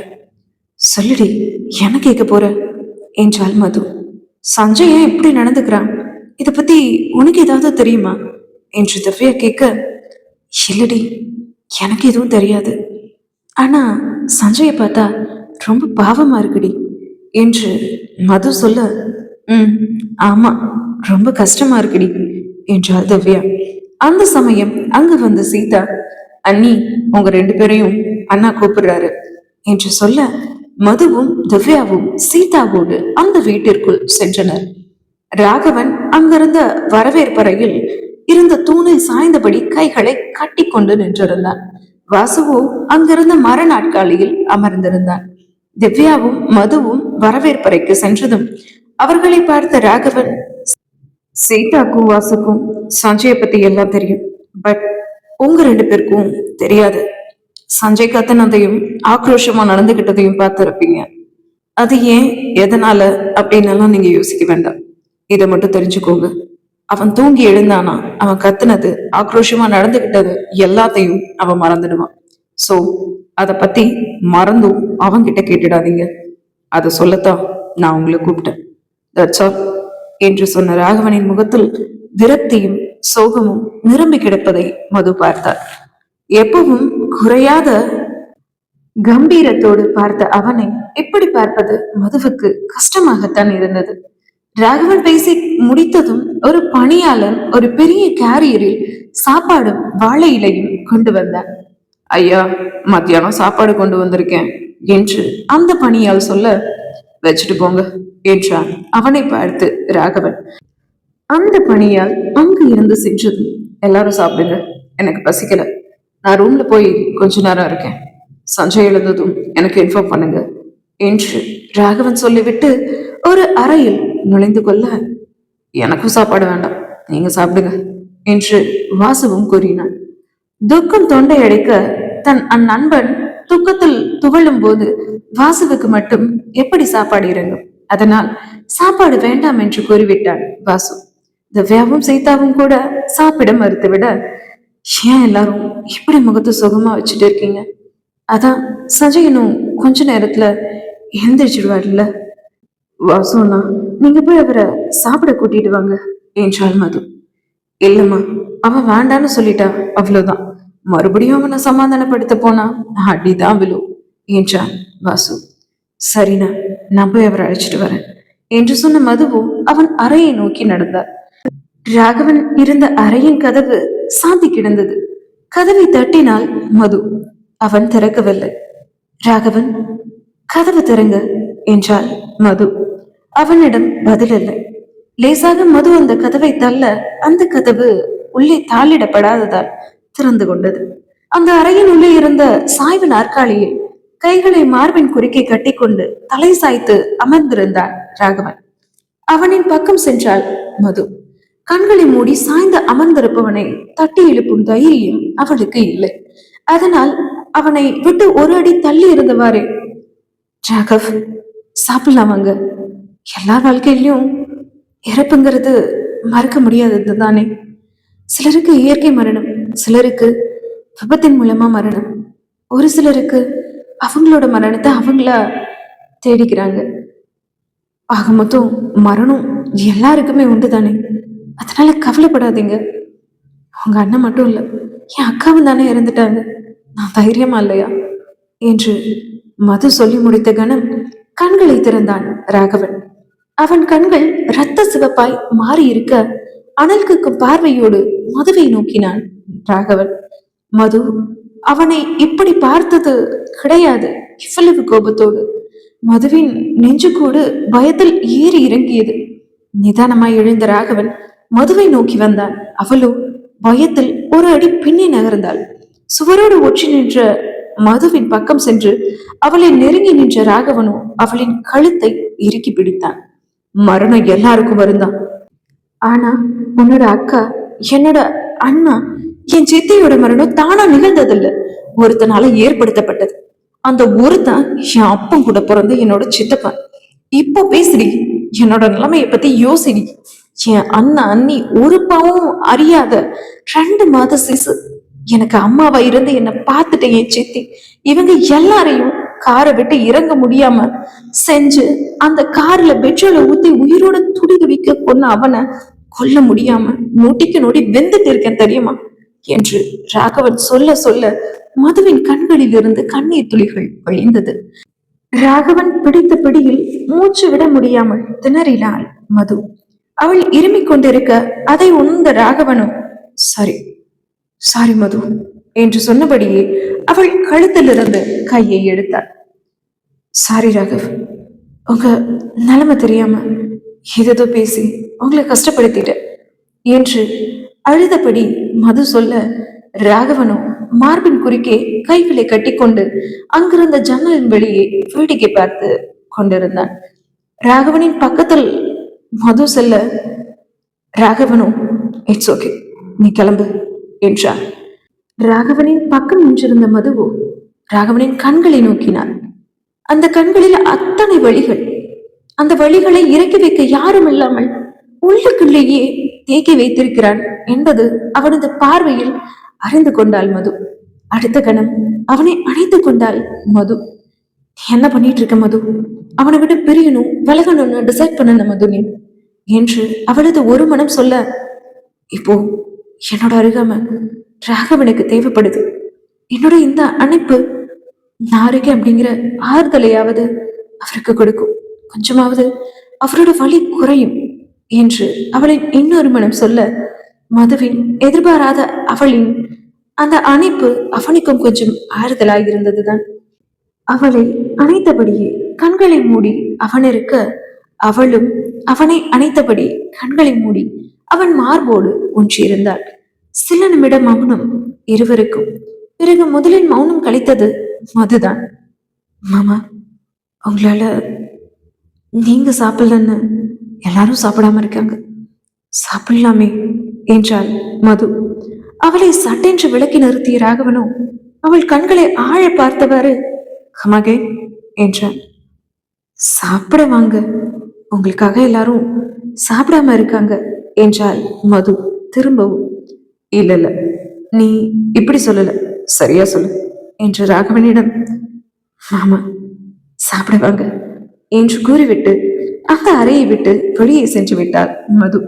வெளியே செல்லும் மதுவையே பார்த்து கொண்டிருந்த ராகவனின் இதழோரும் புன்னகை தவள கண்களை மூடி ஆழ மூச்செடுத்த ராகவனும் தன் இரு கைகளால் தன் சிகையை கோதி கொண்டிருந்தவன் அங்கிருந்த வாஷ் பேசனில் முகத்தை கழுவிக்கொண்டு அந்த அறையை விட்டு வெளியே சென்றான். முதலில் மது வர அவனின் பின்னாலேயே ராகவனும் வர அவனின் முகத்தில் முன்பிருந்த கோபமோ கவலையோ இப்போது இல்லை என்பதை பார்த்த வாசுவோ மதுவின் பக்கத்தில் சென்று, உன்ன மாதிரி ஒரு பொண்ணு என் நண்பன் கூட இருந்தா அவன் லைஃப்ல எப்போதும் சந்தோஷமா இருப்பாமா என்று கூறினான். நம்ம நினைச்சதெல்லாம் நடந்தா சந்தோஷம் தானா? ஆனா எதுவும் நம்ம கையில இல்லைனா அவரோட மனசுக்கு அவர் யார் கூட இருந்தாலும் சந்தோஷமா இருப்பாருனா என்று மது சொல்ல, அவளை புருவம் சுருக்கி பார்த்த வாசுவோ, மது நீ என்ன சொல்றன்னு எனக்கு புரியலமா என்றான். ஓஹோ நல்லனா, திவ்யா எங்க காணோம் என்று பேச்சை மாற்றினாள் மது. சஞ்சய் பார்த்துட்டு வரேன்னு போயிருக்காமா என்றார் வாசு. சரிண்ணா, வாங்க சாப்பிடலாம், அவர் வந்துட்டாரு என்று மது சொல்ல, சரிம்மா என்றான் வாசு. அந்த வீடு ராகவனின் பழைய வீடு. அவன் சிறுபிள்ளையா இருக்கும்போது எப்படி இருந்ததோ அப்படியே தான் இருந்தது. அமர்ந்து சாப்பிடுவதற்கு அங்கு டைனிங் டேபிள் எல்லாம் இல்லை, தரையில் தான் அமர்ந்து சாப்பிட வேண்டும். வாசு, ராகவன், சீதா மூவருக்கும் பாய் விரித்து அதற்கு மேல் அவர்களை அமர வைத்து இலை போட்டு சாப்பாடு பரிமாறி கொண்டிருந்தாள் மது. திவ்யாவோ சஞ்சய் படுத்திருந்த அறையில் அவனின் அருகே அமர்ந்து கொண்டு அவனையே பார்த்து கொண்டிருந்தாள். ஹாஃப் அன் ஹவருக்கு முன்னாடி கத்தி ஆர்ப்பாட்டம் போட்டு சஞ்சய் இது குழந்தை மாதிரி தூங்கிட்டு இருக்கான் என்றபடியே காற்றில் அலைப்பாய்ந்து கொண்டிருந்த அவனது சிகையை கோதிவிட்டாள் திவ்யா. அந்த சமயம் சஞ்சயின் போன் அலற அதை எடுத்தாள் திவ்யா. மொபைலின் முகப்பில் கீதா என்று வந்தது. அதை அட்டன் செய்து காதல் வைத்தாள் திவ்யா. சஞ்சு எங்க இருக்கு என்று கேட்டாள் கீதா. அவன் எங்கேயோ இருக்கான், இவளுக்கு என்ன என்று நினைத்த திவ்யாவோ சஞ்சய் என் கூட தான் இருக்கான் என்றாள். நீங்க சஞ்சுவோட தங்கையா என்றாள் கீதா. நோ, அவனோட ஃபியான்சி என்றபடி கீதாவின் அழைப்பை துண்டித்தாள் திவ்யா. அதற்குள் கண்களை விழித்த சஞ்சயோ எழுந்து அமர்ந்தான். சஞ்சயின் அருகில் அவனின் பக்கத்தில் அமர்ந்திருந்த திவ்யாவோ அவன் எழுந்ததில் பதறியவள் எழுந்து நிற்க அவளின் கையை பிடித்த இழுத்தான் சஞ்சய். ஹே, என்ன பண்ற என்றபடியே சஞ்சயின் மடியில் விழுந்தாள் திவ்யா. தன் பெண்ணை ஒரு கையை ஊன்றி இன்னொரு கையால் அவளின் இடையை பிடித்து தாங்கிக் கொண்டிருந்த சஞ்சயும், யாரையில நீ என்ன பண்ற என்று புருவம் உயர்த்தி அவளிடம் கேட்க, சும்மா பார்த்துட்டு போலான்னு வந்தேன் என்று திவ்யா சொல்ல, நீ அபார்ட்மெண்ட்ல இருக்கிற நேரம் தவிர எல்லா நேரமும் என் கூட தான் இருக்கு. ஐ மீன் என் ஆஃபீஸ்ல என்ன பார்த்துட்டே தான் இருக்கு.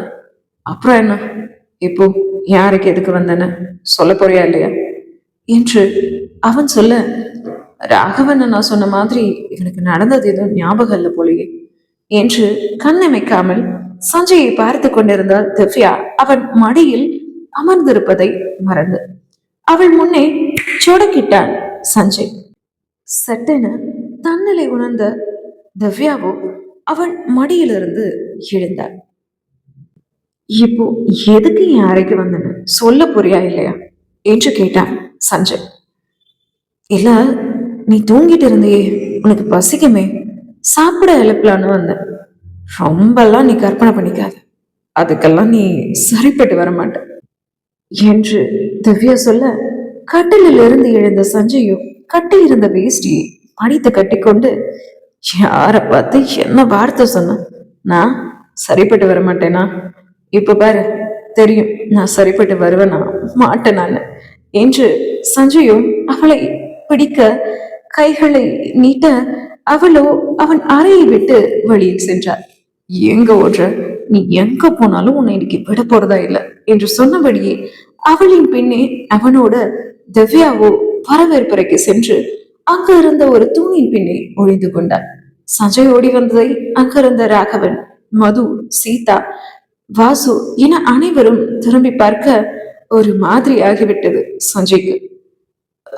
என்ன என்ன எல்லாரும் என்னை எப்படி பாக்குறீங்க, புதுசா பாக்குற மாதிரி என்று சஞ்சய் கேட்க, ஒண்ணு இல்லை, வா வந்து சாப்பிடு என்றான் வாசு.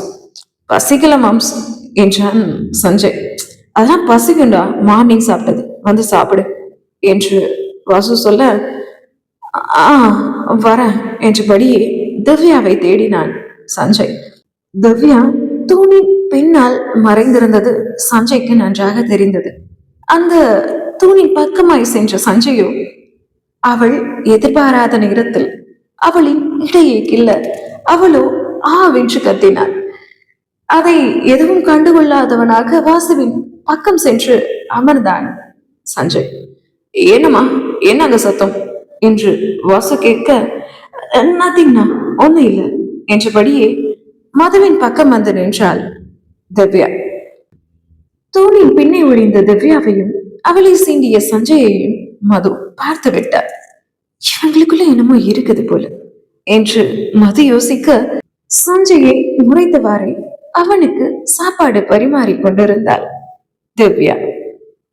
இனி என்னெல்லாம் நடக்க போகுது, நீதியா இல்லை தென்றலால அப்படின்னு அடுத்த அத்தியாயத்துல பார்ப்போம். நன்றி, வணக்கம்.